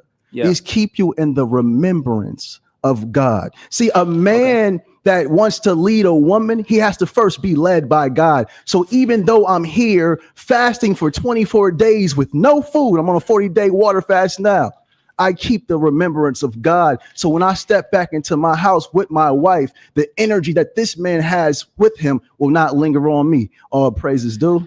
Sounds like superstition to me, man. At the end of the day, if you want a real relationship, God, you go through the source. You don't need any beads or anything to help your relationship with the God to give you any type of remembrance. A Bible is a physical Don't cut me thing. off. You're doing a feminine thing now. Don't cut me off, right? You don't need to go. You don't need to have any beads or anything like that. You can speak to God yourself. You just said a Bible is a physical thing. So let's just make this make sense. You think someone in a world that doesn't even have access to a Bible at all, or to a Quran or anything else, they can't still seek God and find God and make it to heaven? Yes, they can. Even you would say they can. You don't need a Bible. You don't need beads or anything. So you're talking about spirituality when you need something and I need nothing. I go to my source. Family, again, this is an unmarried man. God gives instructions. There's so many men. fallacy. There's so many men claiming to be spiritual with no form of spiritual practices. You cannot be a spiritual man with no form of spiritual practices, because if that was true, God would have never gave instructions. I don't care if it's the Torah, the Bible, the Quran, Sanskrit. I don't care what it is. God has always given instructions in every religion and every spirituality. This brother right here is so hurt. And this is why I asked him, in the beginning. God never. That's why I asked him in the beginning what his name was, because I was speaking to the demon that dwelled in him. Watch out for the dazzling tongue. Watch out for the dazzling tongue. Now, I want to ask this real quick before we move on to the super chats, because when we had that debate, that brief debate between Ace Metaphor and Tony Gaskins, one of the biggest things that Tony talked about was he accused tonight's conversation as being a part of the casual dating culture. Okay. And he stated that if you were a dating coach, you should not coach people with the intent to date casually. So my question I want to pose to both you guys, and to you first, Cooley, is it ever okay for a man at any point in his life to date casually? So yeah, this is a should claim. So I think that truthfully, all men and women shouldn't even have sex before even dating. Like, if we're speaking about how things should be, I think the world would be a much better place if we actually followed the book to a T, and we all met, the man met the woman and the woman met the man when they both was virgins without any sexual experiences at all. So a should claim, yes, I think that is what's best. Okay. Yeah. I'm a little confused. He said follow the book to a T. What book is he talking about? I'm speaking about the Bible. I thought you said you just have a divine connection to God. You just said that. I just used. You said you didn't need nothing. You said, but you just told us right here that you didn't need anything. I'm using the Bible as an example. No, brother, please. With all due respect, there's a lot of young men that don't have fathers that go to the internet and look at brothers hardly initiated. It's like, man, I'm gonna treat my woman like this, or they're coming to you guys like, man, this is a lot of knowledge and wisdom. We have to be mindful of what we say out our mouths, because there's children that grew up like yourself in a single parent household with no father that's coming to you, brother, for guidance. So if you're saying, oh man, Cooley said, man, we don't need nothing, I could just talk to God, and then you say and follow the book to a T. It's a major contradiction. That's not a contradiction in your own mind. The question that he asked me, that's a totally different question, bro. You don't know how to actually follow a conversation. Man. So he asked me a different question, and he asked me a should question. He asked me an ought claim. So should, like, ought this be good? And I said that, well, yeah, if the best case scenario, that chick has zero bodies, that man has zero bodies, they get together with zero experience, that would be the best situation. And you agree with it. So what are you trying to go against? I understand, brother. Is that what you coach? Do you coach to not have sex? So that's a different question now. So you say, do I coach people not to have sex? Let's live in reality. Is anyone hitting anyone up that's virgins? No, they're not hitting anyone up and clicking their link for coaching in their virgins, right? That's just not the case. Now, do I coach men to be in the dating market? Not at all. I've done no coaching for single men to hook up with chicks or anything like that.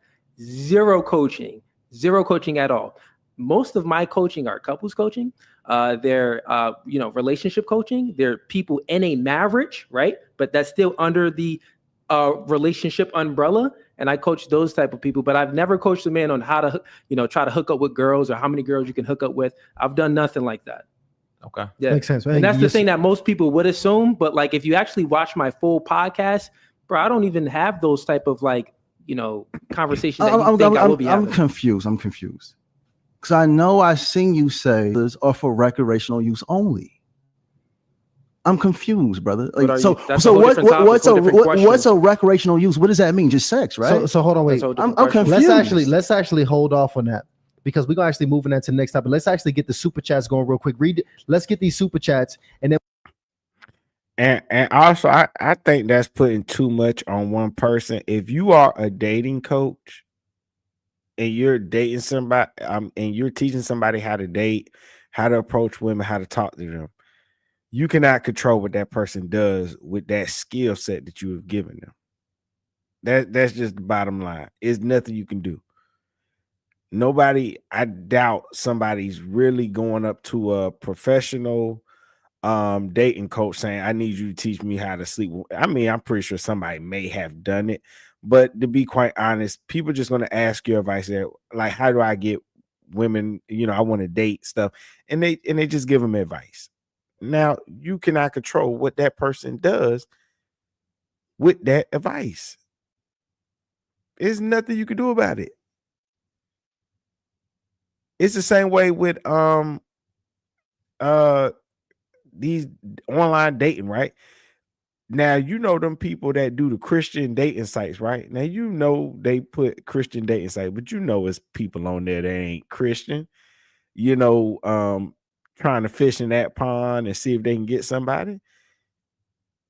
There's nothing they can do about it. I think they charge people to try to deter people that may not be serious, because people playing games usually don't want to pay money, but there's some people on there that's still gonna pay the money just to get on that site and do what they want to do.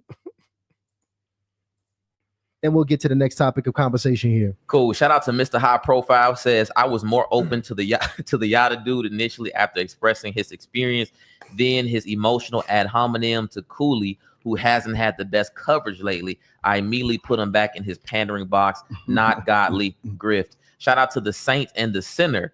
He who speaks of God need only have read one book, Bible, to appear knowledgeable. You Creflo Dollar preacher types trick the black peoples while being themselves in lack of knowledge.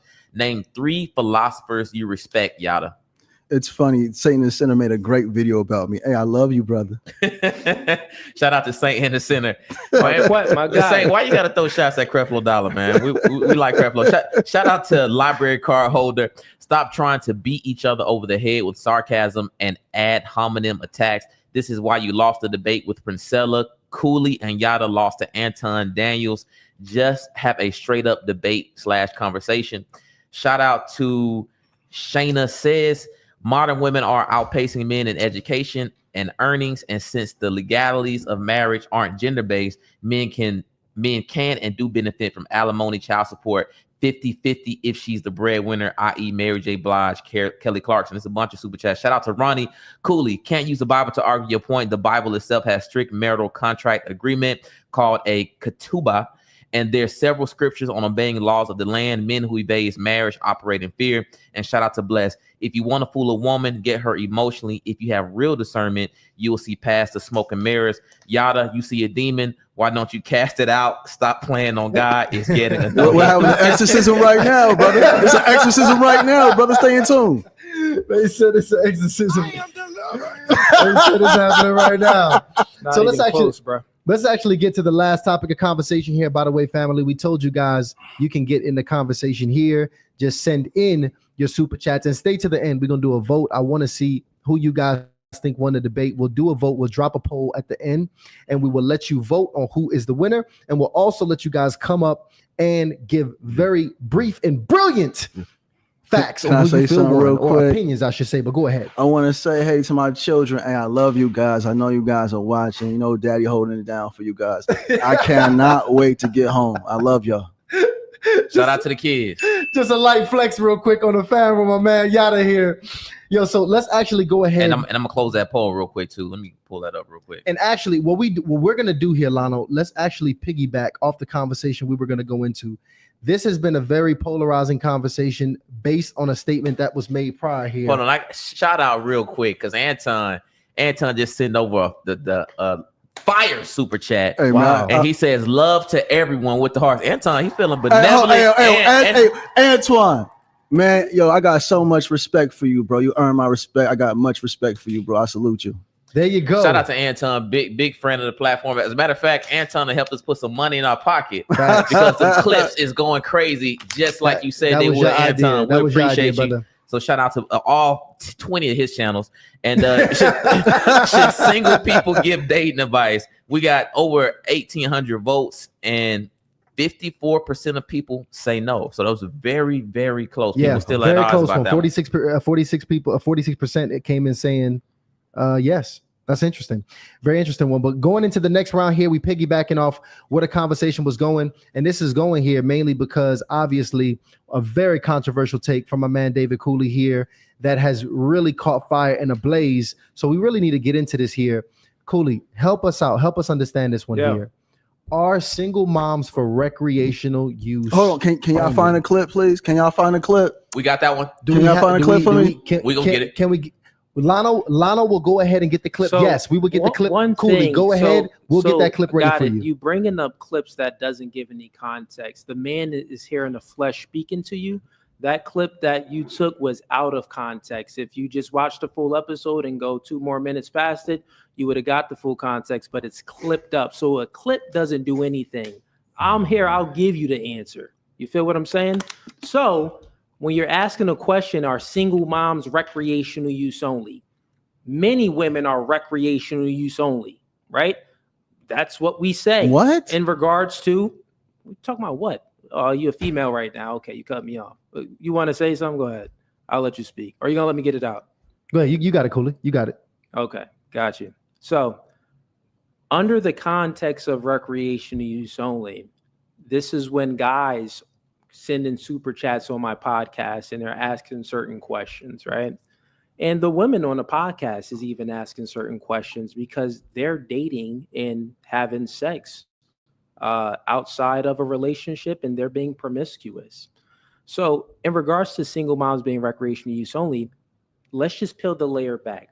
It means that, well, how did this, let me say it this way, preface it with, when we look at recreational use only, and we're looking at single moms or women with tattoos or strippers or OnlyFans girls, when you peel back that layer, it's like, okay, it's the assumption of that she was promiscuous. A woman that had a baby by a man, if she's a single mother, a lot of people would assume that, okay, maybe she just got knocked up and had a one-night stand.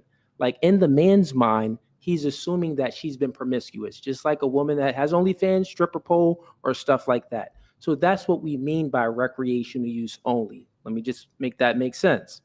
Now, when I'm speaking about when that woman on a podcast, has kids, but she wants a man with no kids, right? I'm letting her know that, well, most of the guys that you meet, like you want this upper echelon type of guy, he's not going to take you seriously. He's really only going to use you for recreational use only if he doesn't have any kids and he's that guy. Like the probability is much higher than him just having sex with you, selling you a dream, having sex with you, and then dismissing you. The probability would decrease if that man has kids because, okay, it's a mixed family there. We can mix something together. The probability increases even higher if he has full custody of his kid. Then the dynamic always gets much different. But in regards to single moms recreational use only, it's under the context that the woman is promiscuous. So it means like, don't wife up a chick that's out here being promiscuous and being knocked up by random men. Just like don't wife up a chick that's out here has an OnlyFans on a stripper pole and so forth and so forth. So that's what recreational use only means. Can somebody find a clip, please? Because that's not what happened. It's a clip, So- and I said so single Lionel- moms recreational so use the- only. the That's female- all I the said. female asked him what he. Lionel, listen, it's go ahead. Check Slack. It's a Slack. We could play. We could play the because clip. the clip is what got And everybody we up won't. in And arms. we won't shorten it at all. We'll let it. No, play. I mean like that. Oh, full, here we it's go. a full episode. No, I get it. Yeah, and we get through that topic. Maybe we get through everything. Maybe in like 10 minutes. Okay. So, well, we'll play the. We'll just play the part around that conversation.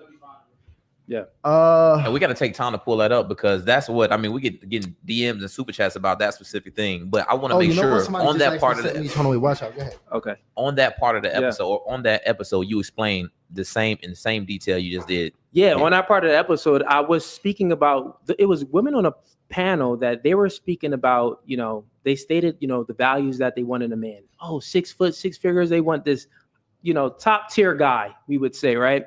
And then they're like, well, I don't want him to have kids. I'm like, dang, like, okay, well, the probability of you meeting a man that has all of those things that's going to actually take you serious and, protect and provide for your 2 kids is extremely low. He'll most likely use you for recreational use only. So I'm giving the woman a reality, right? To say, hey, your standards are way too high right now. If you want to go for these guys, they're only going to look at you as a sex option, not a relationship option. That's what I mean by that. I'm not actually calling single moms recreational use only. I'm saying that those women that want these type of men, it's a high probability you're not going to get them, and they're only going to have sex with you and nothing else. Ladies, one way to spot a man not to be with, they're never consistent with what comes out of their mouth. This guy said anything off a 30-second clip, not even a 30-second clip, 10-second clip. She asked you what you, that was the question, what you did with a woman with children. That's the question she asked you. Let's play the clip so we don't have to debate and about it. if you actually watch the full thing, but you still And get it queued up. Take your time, get it queued up. If you actually watch the full thing, she asked me that question because previously, before that question came up, we're speaking about single moms and them dating guys and stuff like that. I think it was a panel of like 3 single moms that I had on there. But she asked me that question and I gave her the reality. All these women know that I'm in a relationship. So she's not asking like me, like, oh, would you date a single mom? I'm in a relationship and I have a kid and my woman has a kid. We have children together, and we came into the relationship with children. So how many did you have? Anecdotal experience. How many did you have? 1. How many did she have? When we met, 2. Oh, okay. Yep. How about you? You dated the woman that has kids too, right? Yes. How many kids did you have when you met her? I had 1. She had 1. Yeah. Well, okay. Cool. Yeah. We built a multi-million-dollar empire together too. Hey, baby. Now, guys, keep sending in those super chats, guys. So like I said, anything you send in is going to be highlighted on the platform. But of course, anything over $20 will be read live on there. Now, I mean, as you can imagine, Cooley, that caught people by air. That caught the internet by storm. Because people took it out of context. Yeah. But do you think that, even with the context that you added, do you think that helped or hurt single moms? Helped or hurt single moms? With the context that I added is giving women in general the reality. Like, okay, let's just speak about it, right? Let's extrapolate this out. A woman that strips on a stripper pole and she wants this type of top tier guy, right? She wants a man that's, up there, that's on all facets. He's doing better than most men. She's saying that in her mind, well, yeah, I can get this guy and he's going to give me a true relationship. And envy sends him $5. Well, as a to single give them, mother, hold on. But you got And I want to say this. I'm trying to remember if they play, but he's always said things like that. The recreational use only. Him and other guys have always said things like that.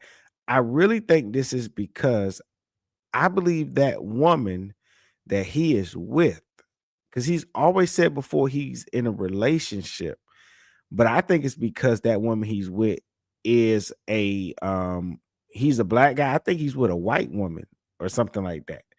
I think it's something different about her, and I think that's what it makes it a big deal, because it can't just be the recreational use. It's the fact that he's in a relationship with a woman that he met that had 2 kids.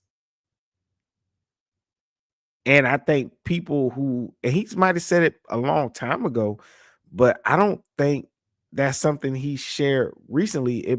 I think he grew in this audience that are he probably has people that's been around since day one, but I'm pretty sure that the people that came in on the back end that started following him and listening to him, this audience, probably had no idea that they knew he was in a relationship, but they probably never paid attention to the fact that he met a woman and she had 2 kids.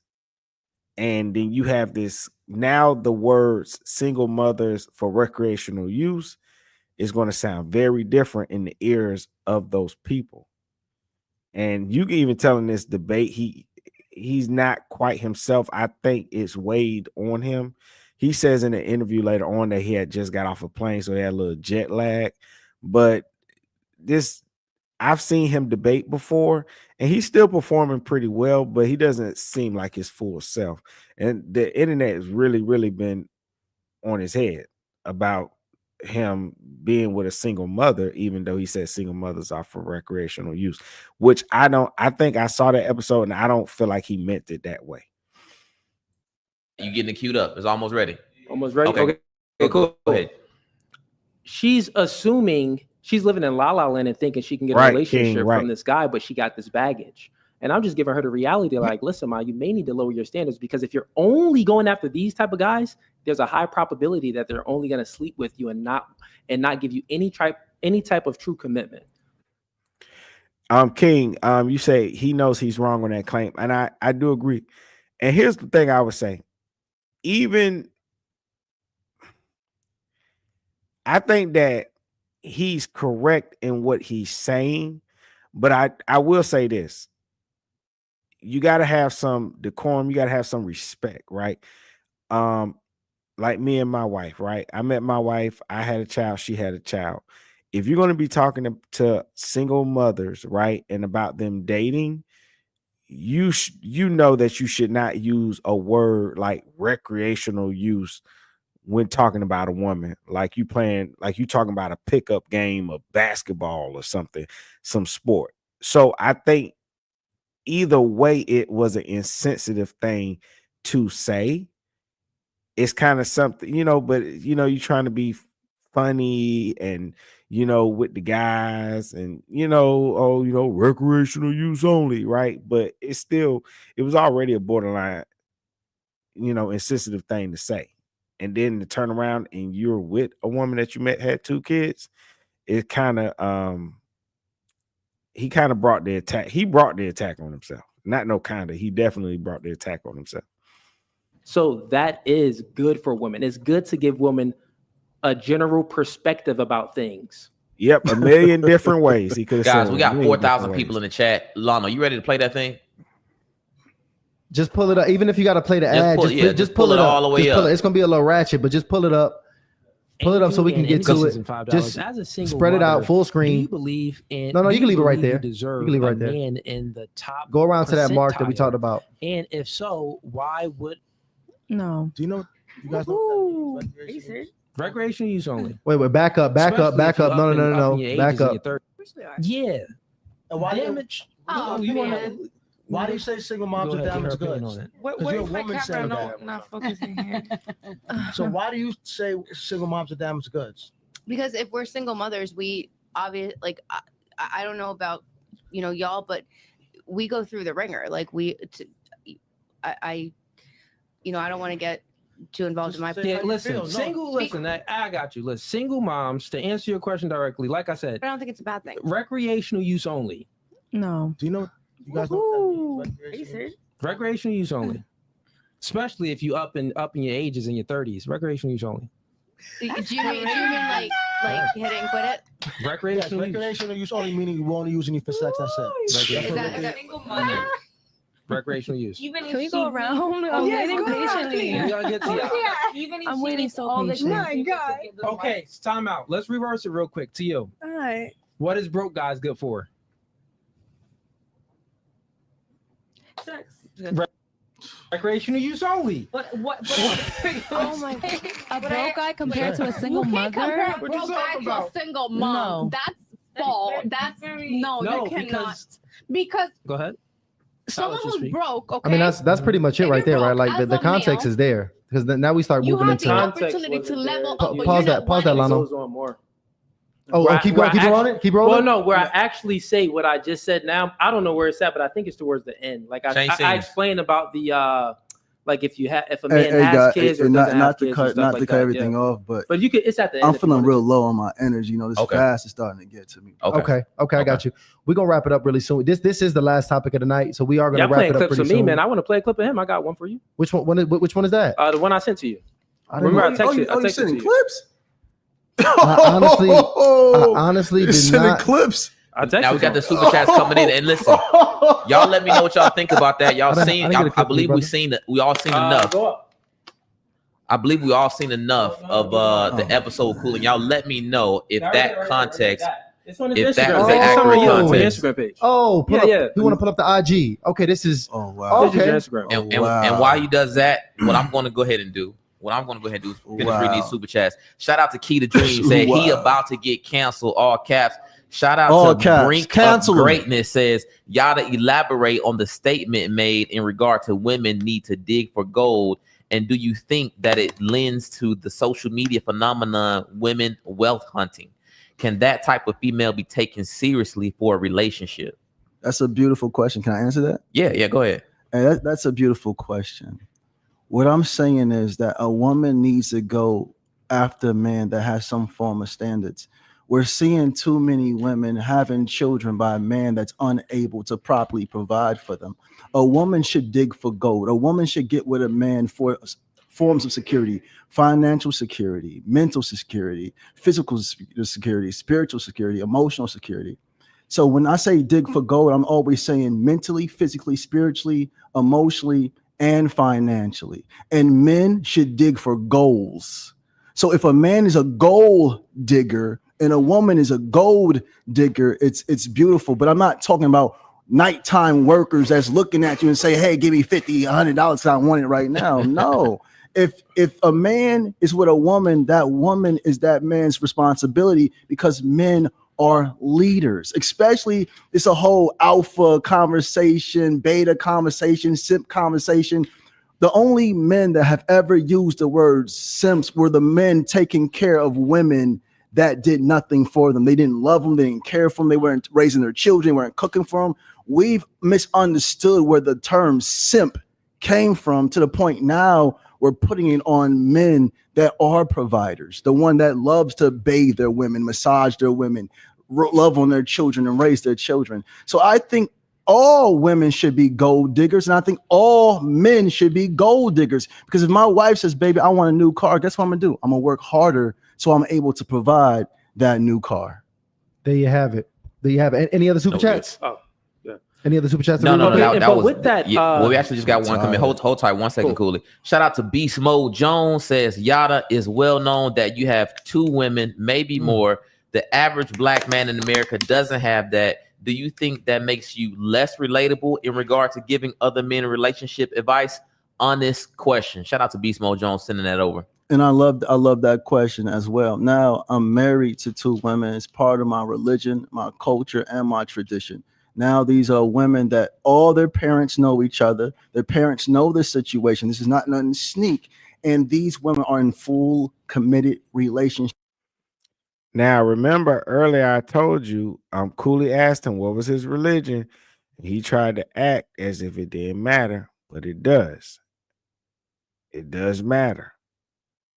And when you listen to him talk, 1 minute he's all is God and God and God in the Bible. In the next breath, it's how much money he got, him and his wife, the multi-million-dollar empire. He told Cooley, we on 2 different levels. You make 6 figures a year. I make 6 figures in a month. You know, I have to be honest. What I got from Yada is I got a lot of money. I can afford to have 2 women. I'm the man. And his advice seems to come from the fact that I got money and I can afford a woman, so I don't have the issues y'all have. So when he asked him, is he relatable to most men? He's really not. He's not. The advice he gives comes from the confidence he has because of the money he has. He can dress it up and say that, oh, I get it from God. No, he don't. He gets it from the money. And if he has the money, because so many people fake that, right? But is that good advice? No. So that's the part. That's why I said, hey, remember that thing about the religion. The more I kept hearing to him speak, I kept feeling like he's saying God, but it's the whole classic, I got money, dating ain't no problem, you boys just weak. And when he says weak, what he really means is you men that are complaining, the only reason you're complaining, as far as Yada is concerned, the only reason you're complaining is because you're broke. And if you was rich like me, you wouldn't be complaining. That's all Yada do. He's brought up his money constantly during this debate. He used the money to attack more than he did anything factual. And when that failed, he went back to, oh God, and I'm on a 40-day fast with nothing but water. And I escaped 44 years in prison from the last woman. And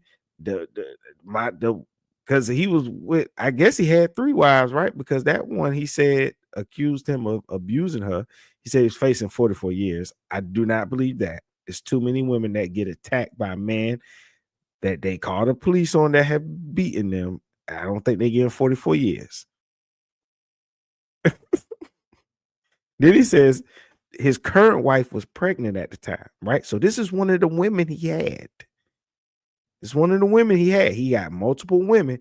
One of those women he had while he trying to run this little polygamy thing, then got him caught up with the police. He says he became an alcoholic because of that.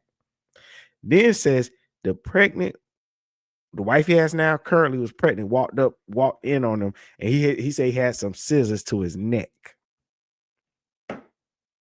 That's what he says. Said he had some scissors to his neck because of that. So I don't believe a word coming out of Yada's mouth.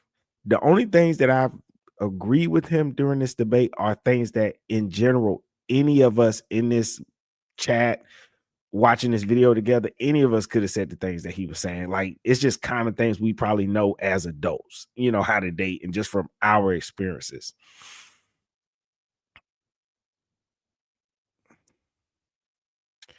Let's see. Okay, I know King says, exactly. Both men and women should elevate their circumstances and have high standards for themselves. A woman should want a man that can provide, and a man should want a woman that can nurture. Yeah, I agree. I think that's natural to want.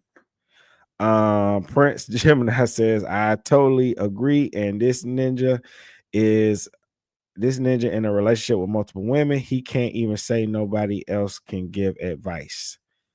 Prince says that's the devil talking. King says, so what's his religion? I don't know what his religion is. He wouldn't say, he wouldn't tell. He said it's not important, but I think it is important. A lot of those things are important, especially when you bring religion into it. When you bring religion into conversations when it comes to relationships and marriages, it changes everything. And you can't give everybody advice once you bring religion in. Prince said Yada ain't. Shout out Mahia Black says, I knew that man was a fraud. Jason says 2 to 4 years for domestic violence. Hey, switch them numbers around, because Yada said he was gonna get 40, what he said, 42, 44 years. I think he made the whole thing up. Let's see. Maya says, Siri, stop lying. LL, we don't believe you. You need more. Oh. Murder, we don't believe you. Murder, you need more people. All right, I'm about to play the rest of this. Prince says he don't even know what's love is. If you got multiple wives, the Bible said that one female, not multiple, but I would love to you would love 2 to 3 wives, but I wouldn't down talk people. I don't know. I wouldn't want. Look, let me tell you, man. I don't know how anybody does that, especially you got kids. Technically, you're supposed to have them in 2 different houses. So how you going to be? You can't be in 2 places at one time. Marriage is such an intimate relationship, man. People always changing. It's like, I don't know. I can't give myself to multiple people. So for me personally, I couldn't do it, man. Anybody that, especially, and I don't even have the best time management. Like, you have to have the best time management in the world to have that many wives. Man, I'm afraid to ask. What's up, big old nuts, man? What's up, man? Talking about guess what, man? I know you're gonna say something crazy. King says his uncle has 3 wives. Do they all stay in the same house, or he got 3 different homes for all of them? That's right, Prince. That's why I say if he's really going the religious way, from what I heard from them guys, they have to have they got to have different homes. Shout out to Big. He says nothing much. I hope everybody here has a great rest of the week. You too, brother, man. I appreciate you stopping by, man. Thank you. Yep. All right, King says they are in different houses, but that's in Africa. It's not that expensive. Oh, okay. Yada, he's finna explain now. Yada, one of his wives is in Africa. And Prince says, no, I said I would, but I wouldn't mind having like multiple or just one. Oh, okay. I understand. I don't think nothing wrong with it. I just know my personality type. I know I wouldn't be able to do it, but I don't think there's nothing wrong with it. But I do think it changes when people say, can you give advice? I think because it's a whole nother belief system. With me. Both of my women live in mansions. Both of my men are living their extreme best life. My company here in America, my wife owns 50% of that company. My wife in Africa owns 50% of that company. So if we part ways, which I know we would never, but if we did part ways, they're financially secure. Yo, the super chat's going crazy. Shout out to Q Low QA. Says both of these guys are I can't even read this. Both of these guys are clowns. Bad advice all around. Everyone should go watch Mr. Samuel's old podcast. He actually cared and gave actionable advice. Shout out to Kevin Samuels. Somehow Kevin Samuels always come up in these conversations. Shout out to Fearless Podcast. Fathers set the standards for their daughter future relationships. Would he want his daughter to procreate with a man unwilling to marry her? How is he the exception when he does not lead his family by example? Shout out to Alicia Richards, Ryan, and Tyshawn. Why didn't you let David answer the previous super chat, the one regarding him dating a woman with kids while also having a baby mama? If David don't want to respond, let him say so in a soft voice. Okay, so go ahead. By the way, this is the picture here that we wanted to get pulled up. This was the post. Ladies, date them all. And wait, hold up. What are we responding to? Do you want me to respond to that or what? Oh, no. We don't respond to the super chats. We just read them. Okay. Yeah, no response to the super chats. All right. So we actually going ahead and we pulling this joint up here. Ladies, date them all, and may the best provider win. Hold on. Real quick. Look how beautiful my wife is, man. Shout out to the wife. Hey, look at the plant holders. Oh, praises. But go ahead, brother. You got the Louis V. plant holders. But we'll go ahead with the question. Okay, but go ahead. This was the one you wanted me to pull up, right? Yeah. I thought it was a video to it. No, it's made the best provider win. It's a picture. Okay, just the post. Okay, so you would advise women to just go out there and speed date and date all men without having any discernment or anything like that. Can you read the caption? But okay, so I read that. You said that. Okay, you said read the caption. Don't sleep around. Don't do all of these things. Right. So my question for you is this then. If you are advising women to date around, but date around meaning that there isn't any sex, right? So let's include everything you put in there. You said, hold on for 1 second. Can y'all pull that right back? Yeah, up, just pull please? it up so we can read it. Yeah, pull it up. Please. I'll read it. I'll read it. Can you leave it up, please? Put it in the corner. Actually, I got it on my phone. No. Go ahead. I want them to see this. I want them to see this. Date them. Don't sleep with them. Don't cook for them. Don't rush into their homes. Let them take you out and truly show you who they are. how they move in the world, and what they can offer. The best provider isn't just about money, it's about being whole in every way. He must provide for you mentally, physically, intellectually, spiritually, and emotionally. He should make you feel protected and secure on every level. If he can't do that, he's not the one. The best provider isn't just a man with a wallet, but one who supports your entire being. Only then will you know he's truly worthy. If your father didn't teach you, I am. No dusty bums allowed. No dusty bums allowed. Hashtag standards. Hashtag empower women. Hashtag divine feminine. Hashtag true provider. Got it. Go so ahead. my question for you is: so you're pretty much telling women to date around, but exclude all of the those activities that he just read. Now, wouldn't you say if that woman is going to be dating multiple men, meaning going out on dates with men, that would increase her probability to be more promiscuous? I'm not going to answer that question. I'm not going to answer that question. You wouldn't. Why won't you answer that question? Because it's a fact. You just listen It's a to fact. the thing, man. No, I got you. it doesn't I matter. got you. So bro, what you you won. said was, you won. Let me finish. Here's what I'm trying to say. That's all I'm saying, right? You said women date them all, Right. and then you have these areas over here with them not to do, right? Mhm. It's just like if you tell someone to, okay, guys, go ahead to the strip club. Don't throw no ones and don't get no dances, right? So okay, go to the strip club and don't get no dances from no girls. It's gonna be very hard for a man to be seeing all of this booty clapping, all this booty walking around and stuff, and to then not get any dances from a girl. Right. Meanwhile, let's take this same logical entailment and say if you're going to tell to women, go out there and date them all, you're putting them in a situation where they can be promiscuous. There's more opportunities for a guy to raise them up and have a one-night stand, more opportunities for a guy to sell them a dream and break their heart. My point is that women need to have discernment, and discernment, you don't need to be going and dating around. That doesn't make any sense. Doesn't make any sense. In order to have discernment, you need no ability to be dating around. You're laughing because you know you're caught. You're laughing because you know that statement leads women astray. You know that statement leads women astray.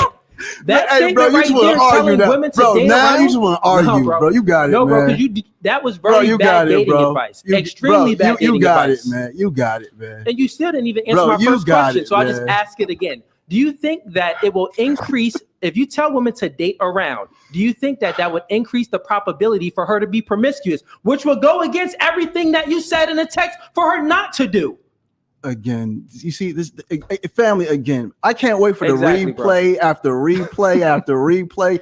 This you shouldn't be coaching anyone, bro. The devil has a dazzling tongue. A dazzling tongue.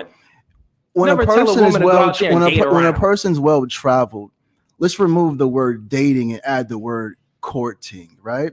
You can't compare this to booty cheeks clapping in the strip club. Dating, man. Listen, brother. You're changing words. Here we go with this guy. Here we go with this guy. You cannot compare a grown woman dating or courting to booty cheeks being clapped in a strip club and a man throwing ones. No, brothers, that's why we need to follow the directions of God, because a strip club and a woman dating has nothing to do with one another. You didn't know the logical entailment. The logical entailment is this. You say, hey, go out there and put yourself in this situation. Right, which is a situation where something you say, hey, go out there and go into this situation, but there's potential of bad things happening in this situation, and you say, hey, don't do that. So your message was telling girls to go ahead and date around. You're not a good debater, bro. Stop it, Antoine. You a beast, Antoine. You a beast. This guy, you got washed up by Antoine. You got washed up. Y'all went on monologues. I'm testing your logic right now. So let's go ahead and finish, brother. You're trying to move on. Don't run. Don't run from this. Let me finish my point. Don't run from this. I'm gonna let Cooley go ahead and close out his point. Okay, cool. Yeah, don't run from this. What I'm saying is this: you're telling women to go out there and date around. So the logical entailment is what you actually mean. Go ahead and date around, right? But then you say, don't do X, Y, Z. Okay. So the comparison of the strip club and men is the same comparison. It's that same logical entailment when you're telling women to go ahead and date around, but to not do something. When women are dating multiple men, are you serious? The probability would increase for her to be more promiscuous. Are you serious? Answer that question. Are he doesn't you want to answer the question. serious? Just answer it. So you're telling the whole world right now Answer that a woman dating is going to lead to sex. One second. No, you don't get bad dating advice. Again, answer the question. You're running away like a woman. Answer the question. If women date around, would the probability increase for her to be more promiscuous? Do you want me to answer the question? Yes. Thank you so much, my beautiful brother. Yes or no? Are you telling the world that dating leads to sex? I'm telling the world, if you go ahead, if you're dating a whole lot of people, it's a higher probability. My claim is this: if you're dating a whole lot of people in modernity, right, the probability increases for the woman to sleep around. You don't believe that? No. That's your dating advice. No, brother. You don't believe the that. women I know are highly disciplined, but Okay, I'm sorry. They're not turned on by food. If they're disciplined, why would you have to say this? They're not turned on by food. If they're disciplined, you just contradict yourself. Because if your father didn't teach you, I will. Okay, if the woman is disciplined, why even make this status? He just wants to argue now, you see? No, because this is a real debate here. Before it was just context. Weird. If you come really, on, man. okay, bro, hey, brother, you won right now. You won, bro. You know I did because your logic just doesn't add up, You're brother. Right. Just doesn't add up. You got it. So it seems like, honestly, is at this point, this is the last topic. We can't. Oh my God. Cooley was trying to give an example just off the fly because you don't know what the person going to say. So you just throw up a quick, just like metaphor, analogy in your head, right? Real quick, right? But he had a great point. The people that would listen to Yada's advice are probably the people that's already doing it that don't need to hear it. However, we know, especially because this is like a Black platform, right? We know that you have 70% of children born out of wedlock, right? You know that we have which I don't want to say this, but I went to a clubhouse room that was led by women, and these women were upset because they said, hey, why are Black women leading in STDs? So you're going to tell a group of people that have already proven that hell no, they cannot date without having sex, to just go out, but don't have sex. If they could do that, you wouldn't have to say that. And that's what Cooley is trying to make him see. That is dangerous to just tell a woman to date around. And here's the thing that's crazy. Even if a woman isn't even sleeping with those guys, it's still bad advice. Because you know what guys are going to think? They're just going to assume she's sleeping with those guys anyway. We talking about people who have already proven. This is like a and you've seen people do podcasts, walk around, talk to different people. We're in a very like casual dating society.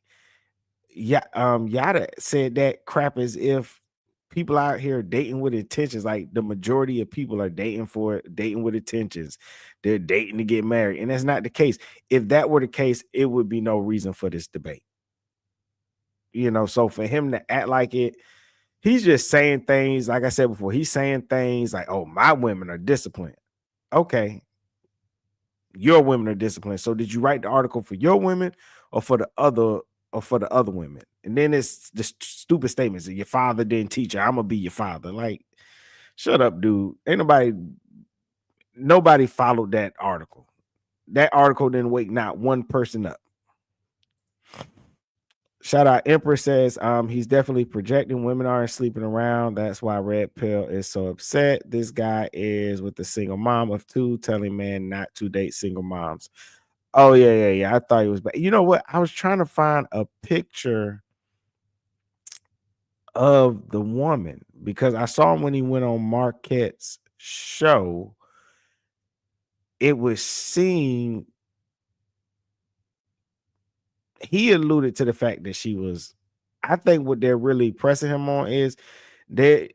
It seemed they're alluding to the fact that he's in an interracial relationship and with a woman that had 2 kids when he met her, and so I that's why they teared him up for making that comment. And Empress says because black men don't get tested. Oh, with the STD thing, yeah, but you know what? But that goes to my point of what I'm saying is I don't think people should date around. I think people are already dating around. You know, so for Yada to say that great dating advice is to tell women just date around and stuff, I think it's dangerous. I think people have already proven that they don't have the discipline to just date and not have sex. And that's what makes dating so hard. People are doing things before they're married. They're having sex, they're moving in with each other, they're buying cars for each other, messing up their credit, doing a whole bunch of things that they just should not be doing, you know. And so I think they're already dating around and it's not working. So that's what I'm saying, you know.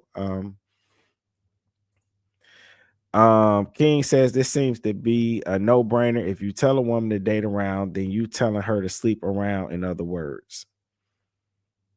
Yeah, in today's society. Empress says man think date / sex after I pay for a meal. Yeah, you know, Empress sad to say that's a lot of times how it goes, you know. And I, you know, I don't want to add on to that, but that's how it goes sometimes. Prince says, I agree with you, bro. Appreciate you. Empress says, dating is not screwing. Dating is getting to know a person.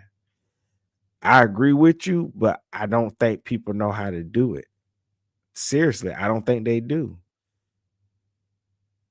They don't. People always add sex in. And I think even women now sometimes just want to go out with a guy and have sex. It ain't just the guys now. They're kind of on the same playing field at this point in time where even women want to have sex sometimes and they don't want a relationship. They want to focus on what they got going on in their life, their career or whatever, and they just want to go out and have some fun. You know, I think that's just the society that we live in now. I don't think it has to be a man versus women thing, but I think it's an all of them thing. I think men and women do not know how to date and just not have no sex and just have a genuine connection with somebody and it be based off of their character, making sure that you and that person are compatible and that this is a decent person. Shout out Empress says, I disagree. People think dating means sex after a few encounters. Some people are effing not dating. Agreed. I agree. Prince says women don't get tested either. It goes both ways. Empress says women definitely get tested. And Prince says women be more sexual than men. I would have to get the numbers on who gets tested more. I'm not too sure of that. So, but you know, either way, it's a lot of STDs and diseases out there. There's a lot of unwanted pregnancies. There's a lot of abortions. So either way, it's still dangerous to just tell people to go out there and date. You know, just date as many people as you want and see who. I don't think people are responsible enough for that. I don't think the men or the women are.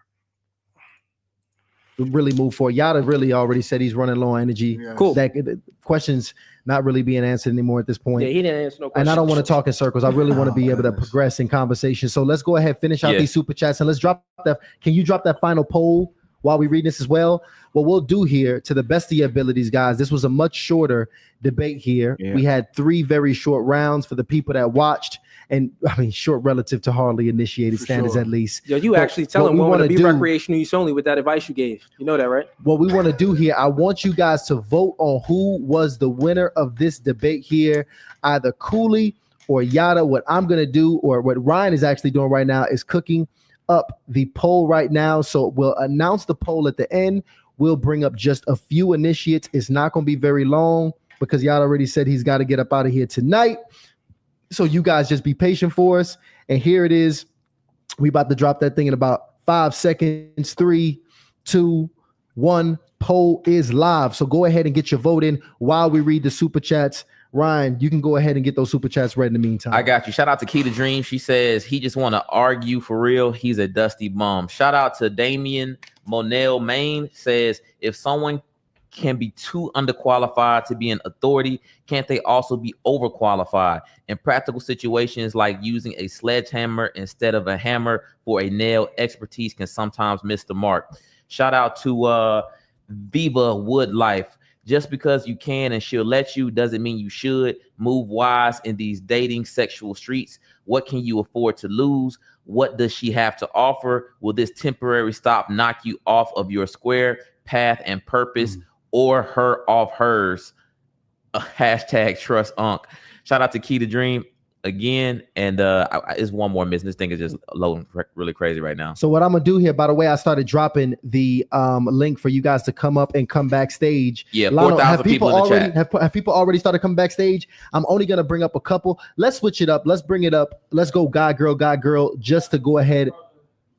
We got a brother backstage. Let's go ahead and bring him up really quickly. Guys, I want you to be brief and I want you to be brilliant. You're going to give me your name. You're going to give me your age. You're going to give me who won.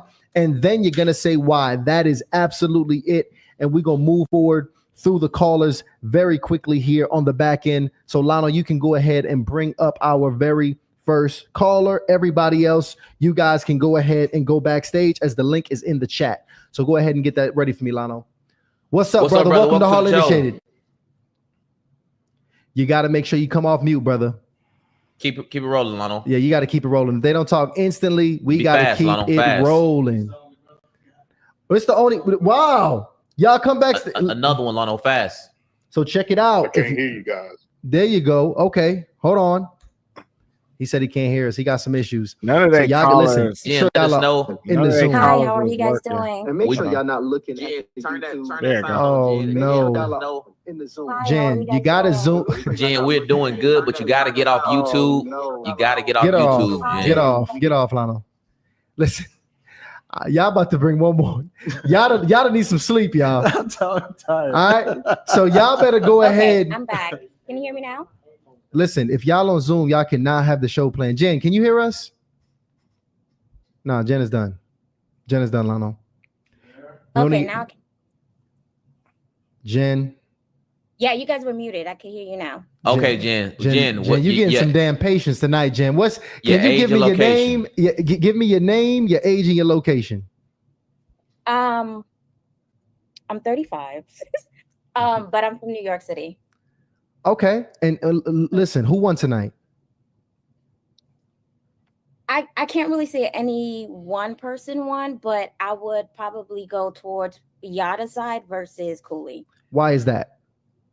So I will say this. And please be brief and brilliant so we can get to the other callers, but go ahead. As a woman of God, I am a single mother, right?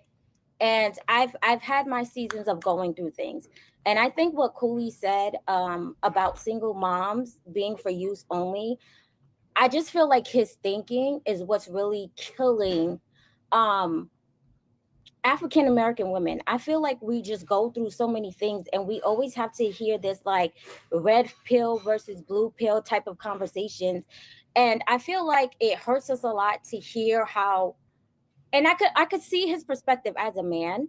I can understand that. I can be very realistic, but I just think that when you spew this type of rhetoric on the internet, you're putting your impression on possibly young men that are now being infected with your thoughts.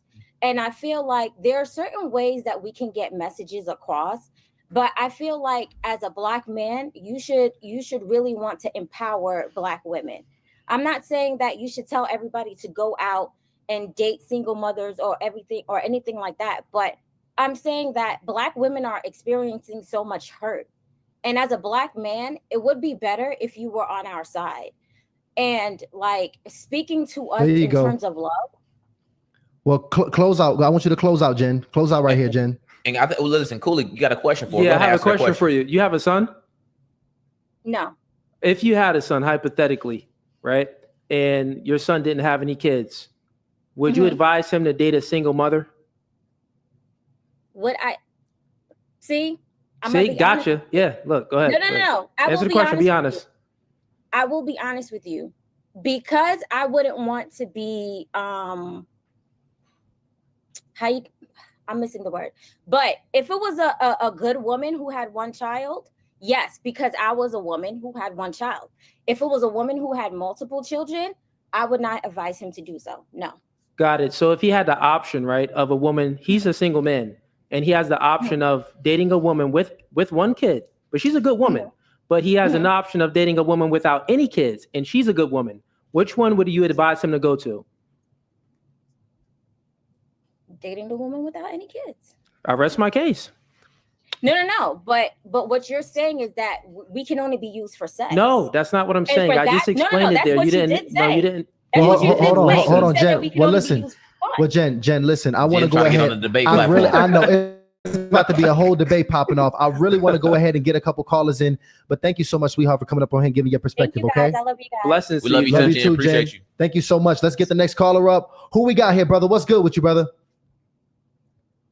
Hey, what's up, man? What's up, brother? What's your name? My name is Damien, calling in from Canada. Oh, Damien's been supporting the chat all night. We appreciate your contribution, Damien got that accent, brother. Give me your age. Give me your age and your I want to hear your relationship status. Yeah, I'm 37. I'm married. I'm okay. a Christian. 37 and a mad Christian. So what's your perspective? Who won the debate here tonight? Well, to be fair, I would say Yada, I would give it to Yada. And the only reason why I would give it to Yada is because from a marital standpoint, right? He's a married man. I would say that I respect Cooley's point of view as well, but from a biblical standpoint, it's very hard for a single man to give a marital advice or relationship advice, because if you're not married, you're single, right? That's just biblical, right? And actually biblical. If you bed that woman, you wed that woman. No. I don't know where. I mean, it's to not have sex with outside of marriage. Are you a virgin? Like before you got married, were you a virgin? No. Okay, so you're talking about biblical stuff and you wasn't following the Bible anyway. I was before. None of us wasn't. We are all within sin. No. I'm not. Don't try to virtue signal. I'm not judging you, brother. I'm just saying, as a child. I know. We have to be accountable, right? And I'm saying that if you're gonna give relationship advice, right, it's best to give it from a marital standpoint, because then you can relate to people who are in marriages, not just single people, because I don't consider people who are single married, right? Cool. So can I ask him a question? Well, I want to actually really move through these, Cooley. So, how about this? Ask your question, but be brief in your response. Quick. I just want a yes or no. Okay, so who would be able to give better advice about marriage? A person that was in a relationship for 20 years, but he never actually signed that piece of paper and got married, or a person that they're newlyweds, they just got married, right? Who would you choose to take relationship advice from? Because marriage is a relationship. The person with more experience or the person with the title?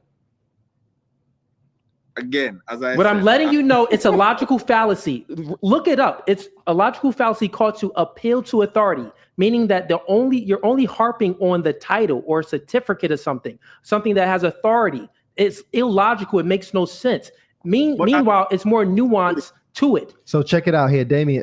We're gonna bring one more person up. I want to bring one. Do we have a sister backstage? Hey, I love you, brother. Keep loving your wife. All right, man. We gonna appreciate you, Damien. We're gonna bring one more sister up here, and then we're gonna read who the people have voted for. We got a poll in there for the people who do not know. There's a poll in here. I want you to go ahead and vote for who you think won this one. What's up, sister? What's your name? Oh man, Hatter, you going to bed? All right, man. Good night. I'm about to end it pretty soon because I'm gonna announce who one, and it looks like my theory that I threw out in the beginning of this video was correct. But good night, man. I appreciate you coming through. Who, Lavina? Right here with the white shirt. Look like you at work. Yeah, what's your name, sister? Yeah, right, yep. You right there, moving it. Hold on, wait. She don't even know what's happening. She got to go, Lano. We got to get another sister on there. There we go. What's up, sister? How you doing? Welcome to Hardly calling Initiated. nobody's name too when they was doing the work. Yeah, you with the eyes hiding your head. Lano, they gotta go, man. I'm sorry, Lano. Hey, why are we not taking them off mute? Yeah, this is Lano. No, Lano, listen. So check it out. Just go ahead. Close down the chat tonight. The chat was disappointing tonight. Let's go ahead, Ryan. What I want to do. Nobody's name. Mute every. Actually, they got a good point with that. They got a good point. Honestly, that is true. I would want them to. And Lano, you gotta call. You gotta highlight the names. No, that's true. Y'all gotta be when you on Zoom. You gotta be watching it. Listen, everybody backstage, mute yourselves right now immediately, please. The hotline is closed out for the remainder of the show. I got to get my man Yada up out of here because Yada is on his 24th day of his 40-day fast. Yes. So what we're gonna do here, I want to announce the winner that the people have voted for in the poll. So Ryan, what we got so far in the poll? The winner was over 1,000 votes. I cut it off because it was tripping, but it was 73% Yada state that they won. He won the actual debate. Okay, tonight. there we go. That's what we got going here. What I want to do, obviously, because I want to give some final thoughts for this conversation, because tonight, it was a passionate discourse. We talked about marriage, we talked about dating. Anyways, what I said was true. I said this debate, I think it was needed because Cooley needed to come outside, and if he needed to make it look like he took a loss, then so be it. But it ain't no way he lost this damn debate. And I said in the beginning of this video, I said one thing that I've noticed about people is they're going to go with emotions over facts any damn day. That woman said that he lost the debate today because of something he said another day that she didn't agree with. The man after that said, well, hey, I'm a Christian and I'm married. And so Yada won the debate, even though he avoided questions. He had a lot of ad hominem attacks. Didn't matter what Cooley said. Let me get back to the chat. Empress said it's nothing wrong with two people just having sex. The issue is folks are projecting. Women date multiple men is to find the right guy, not screw every guy you date. Empress, you were correct earlier. I think the point is the women that are responsible enough to do that don't need you to tell them to do that. So the women that you would be speaking to that would need you to say that to them are not going to listen anyway because they're irresponsible. So I think that's the point that Cooley was trying to make earlier. Oh, and it's also the point that I believe earlier.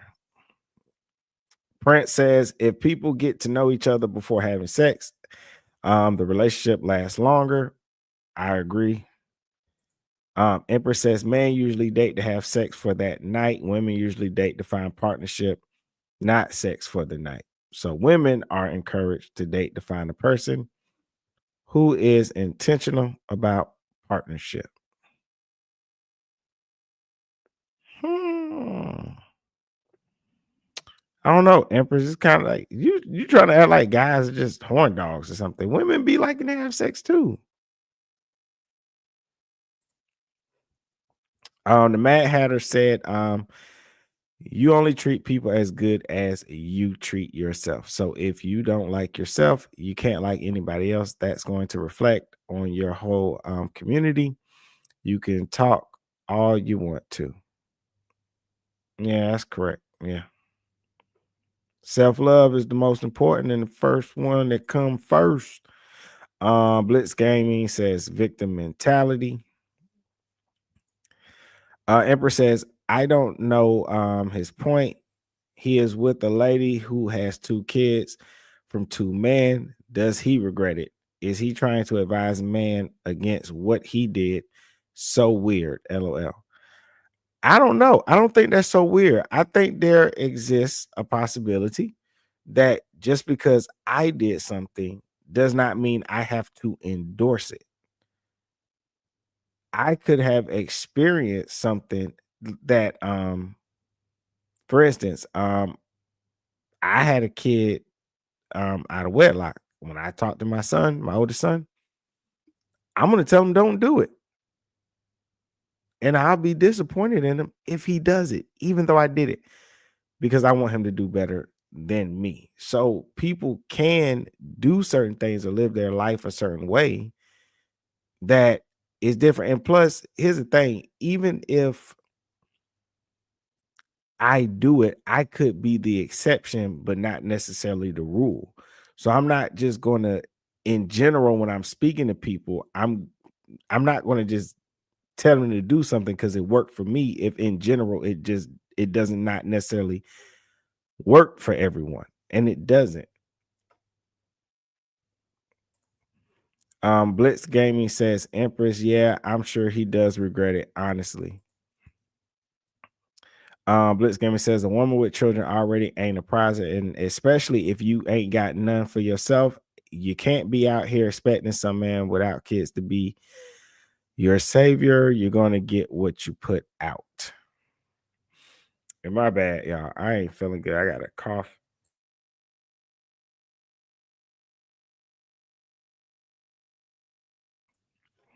Yeah, I think it's different. Like when I met my wife, I had a kid, she had a kid, and so we got together. I got a cousin that was married and had 5 children, right? But her husband was abusive, right? So she left him. When she started back dating again, you know who she met and got with? A guy that had 4 kids. So I just think just people on whatever level they on got to, should date who they date, which that's why I do understand what Empress was saying about him, is because he was a man with a kid his damn self. He should have said what he said a different way.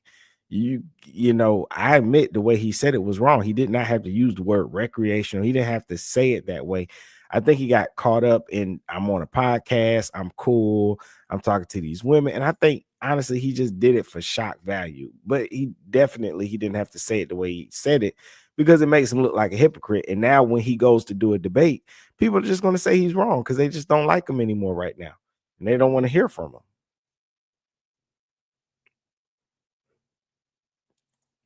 Let's see. The Mad Hatter said, nobody's an expert at relationships. It doesn't matter if you're married or not. Married people cheat on each other. Quit talking about people. Children are better than adult. 9 times out of 10. Yeah, I agree. Nobody is. And I think that's the thing. The person that you should take advice from is the person that speaks positivity. And that's really the honest answer. It doesn't matter what religion they are necessarily. It doesn't matter. Even though I did say it mattered earlier about religion when it came to yada, because some people are using their religious beliefs to force something on you. But as long as somebody's speaking positivity, right? Because you can say, hey, you should only get dating advice from a person that's married. Well, what if that person who's married is in an unhealthy marriage? You sure you want to get advice from them? What if that person's in a marriage where they're being cheated on, or they're cheating and committing adultery? You sure you want to get advice from them? You see what I'm saying? So I think you should just look for somebody that has a positive outlook on life. Just somebody that always has something. I usually take advice from people that when I'm around them, I never hear them say anything bad about anybody. Just reading their energy, just if they're a positive person, usually that's somebody you can take some advice from, and you got to be careful. And I think the only reason this is an issue is because people get on the internet and they just take advice from anybody. I know somebody's be like, well, but you're on the internet, you're on YouTube. But I don't necessarily give people advice. I just talk about people. Empress says, I disagree. Women are the prize, men are the catch.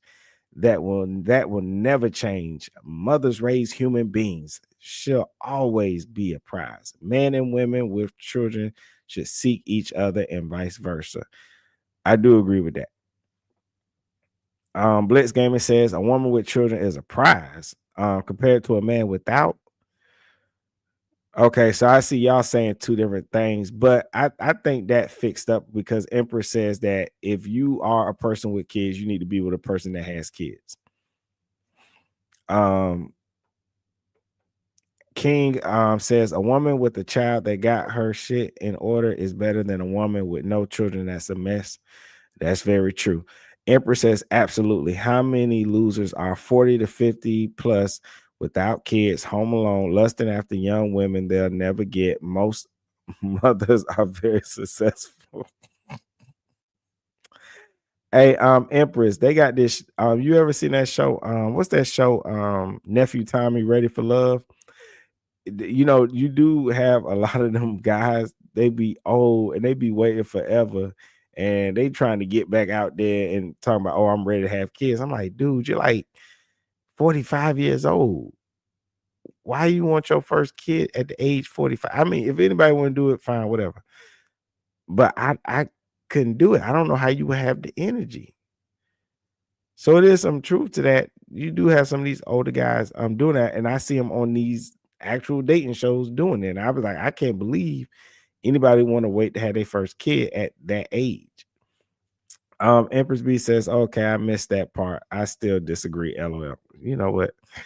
Empress also says, I think if a woman wants to have sex, she will. Who's to determine that she wants more? Blitz Game says, I can agree with that. People with kids belong together. Empress says, and vice versa. People with no kids don't have to date parents. It's a free world. And I agree. And to be honest with you, when once I had my son, I had my child, I didn't want to date no woman that did not have kids. Dating a woman that didn't have kids was irritating for me. They didn't understand that, hey, I'm not hanging out every weekend. Some of these weekends is daddy son time. I can't just leave the house and stuff like that. And when I thought about it, I was like, you know, it's not even fair to that person. They don't have kids. And so I got to the point where I said, I only want to date somebody that got a kid like me. And it worked out. You know, I remember with my wife, we had weekends where we went out and we date. And then we had weekends where, hey, she's spending time with her child. I'm gonna spend time with my child, you know, because we're still in that first initial dating where we not around each other kids. And so we need, and it's important to spend time with your child and take them out on dates and spend time with them. So, you know, so I thought it was easier for me to date somebody that had a kid when I had a kid. Empress says some of those are in response to what you were saying earlier, so it's a slow response. Oh, okay. Empress, I don't think you said nothing bad. I do get what you're saying when it comes to him. I think he made a bad mistake what he did, especially if he's dating a woman that had 2 kids when he met her. You know what I mean? Not just 1, 2. So I understand completely what you were saying. Like he messed up doing that. Fish and Grit says you only can get women with kids. Who, me? Well, yeah. Well, I mean, I'm married now. Or are you saying most women have children, is what you're saying?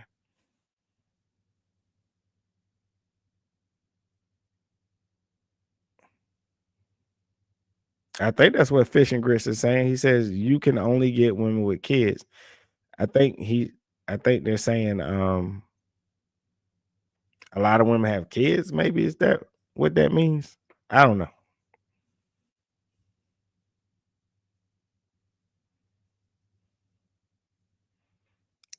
trying to see if they respond.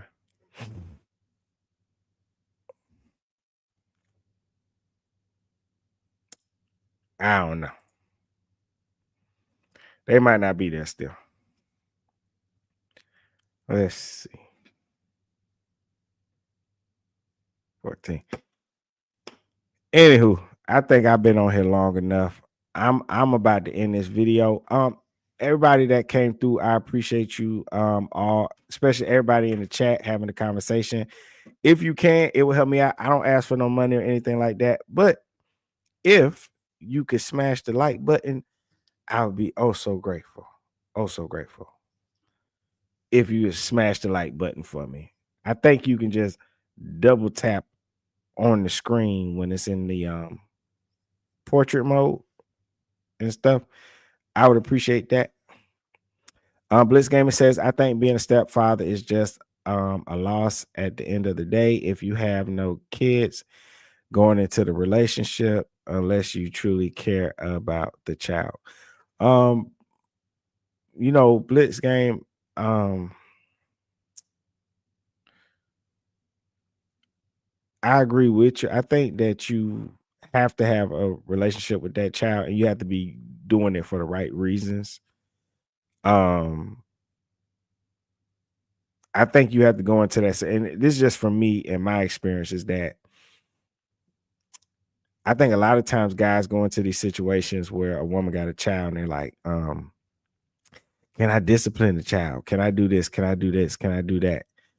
You don't always have to be necessarily how can I say this? I think guys put too much pressure on themselves. They try to go into that situation trying to be a father instead of just being a good man.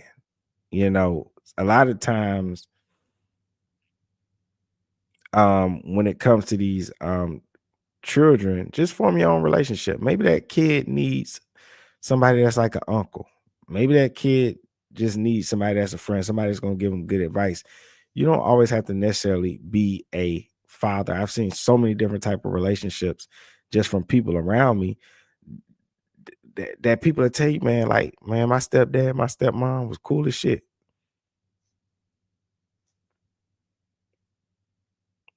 So I think just form your own relationship with that child, So I think it doesn't have to be what a lot of these guys on these podcasts say that it has to be. Like, oh, the child will never respect you. The child will never, like, sometimes they just be using scare tactics and stuff like that. It's not that bad. It's just on you and how you approach it.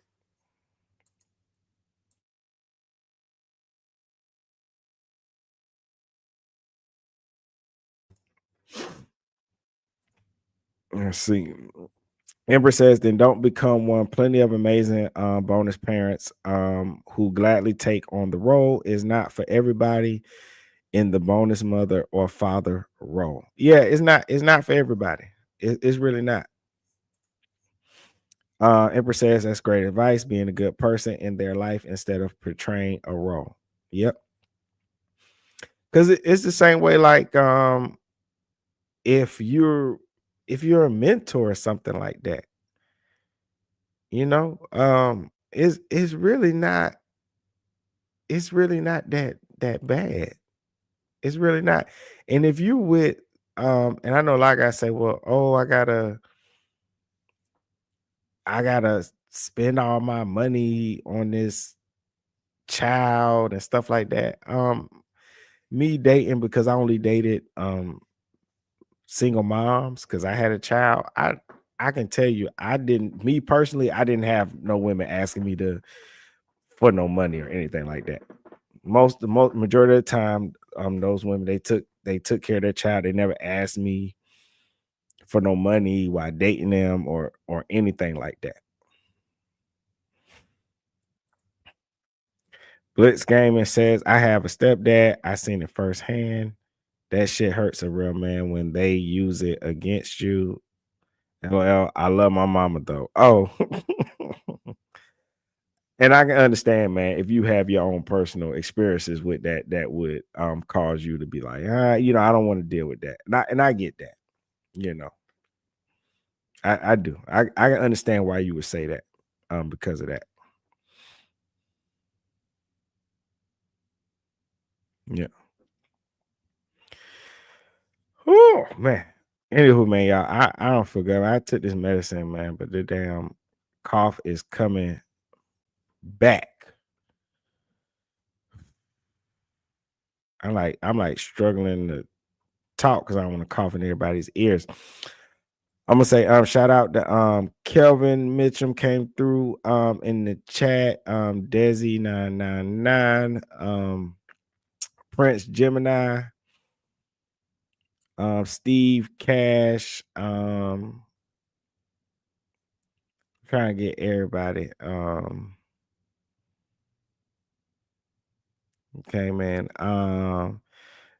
That MFKA, which I know what that stands for. I ain't gonna say it all.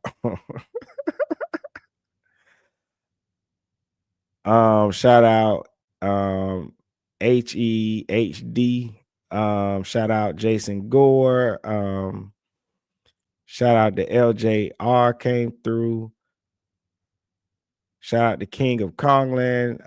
What I say, Jason Gore, I said that. Prince Gemini, Kelvin. Oh yeah, Guns and Magnolias came out. Guns and Magnolias put into the chat that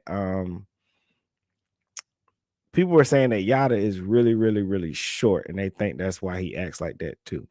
I don't know how true that is, even though Cooley did say he was like maybe 5'2" or something like that. Shout out Guns and Guns and Magnolias. Steam Boy, shout out to Steam Boy. Shout out to George. And who else? I think I got everybody who initially came in. Oh, shout out to Kiki. Let's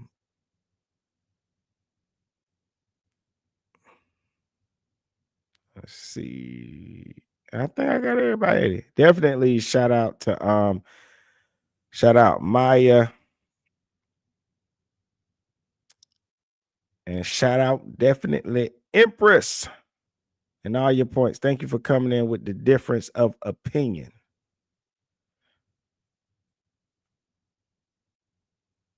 And I think,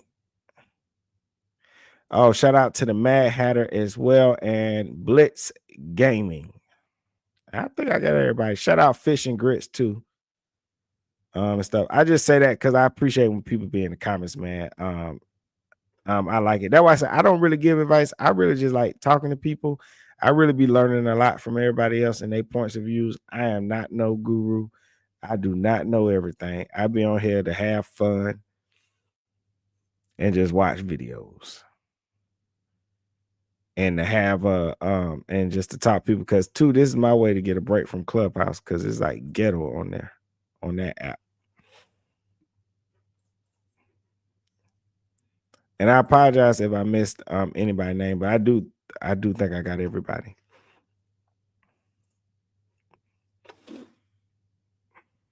Oh my God, I really don't feel good, man. Anywho, man, I'm gonna catch y'all later. I'm gonna go to sleep, get some rest, take some medicine. I will be coming on tomorrow.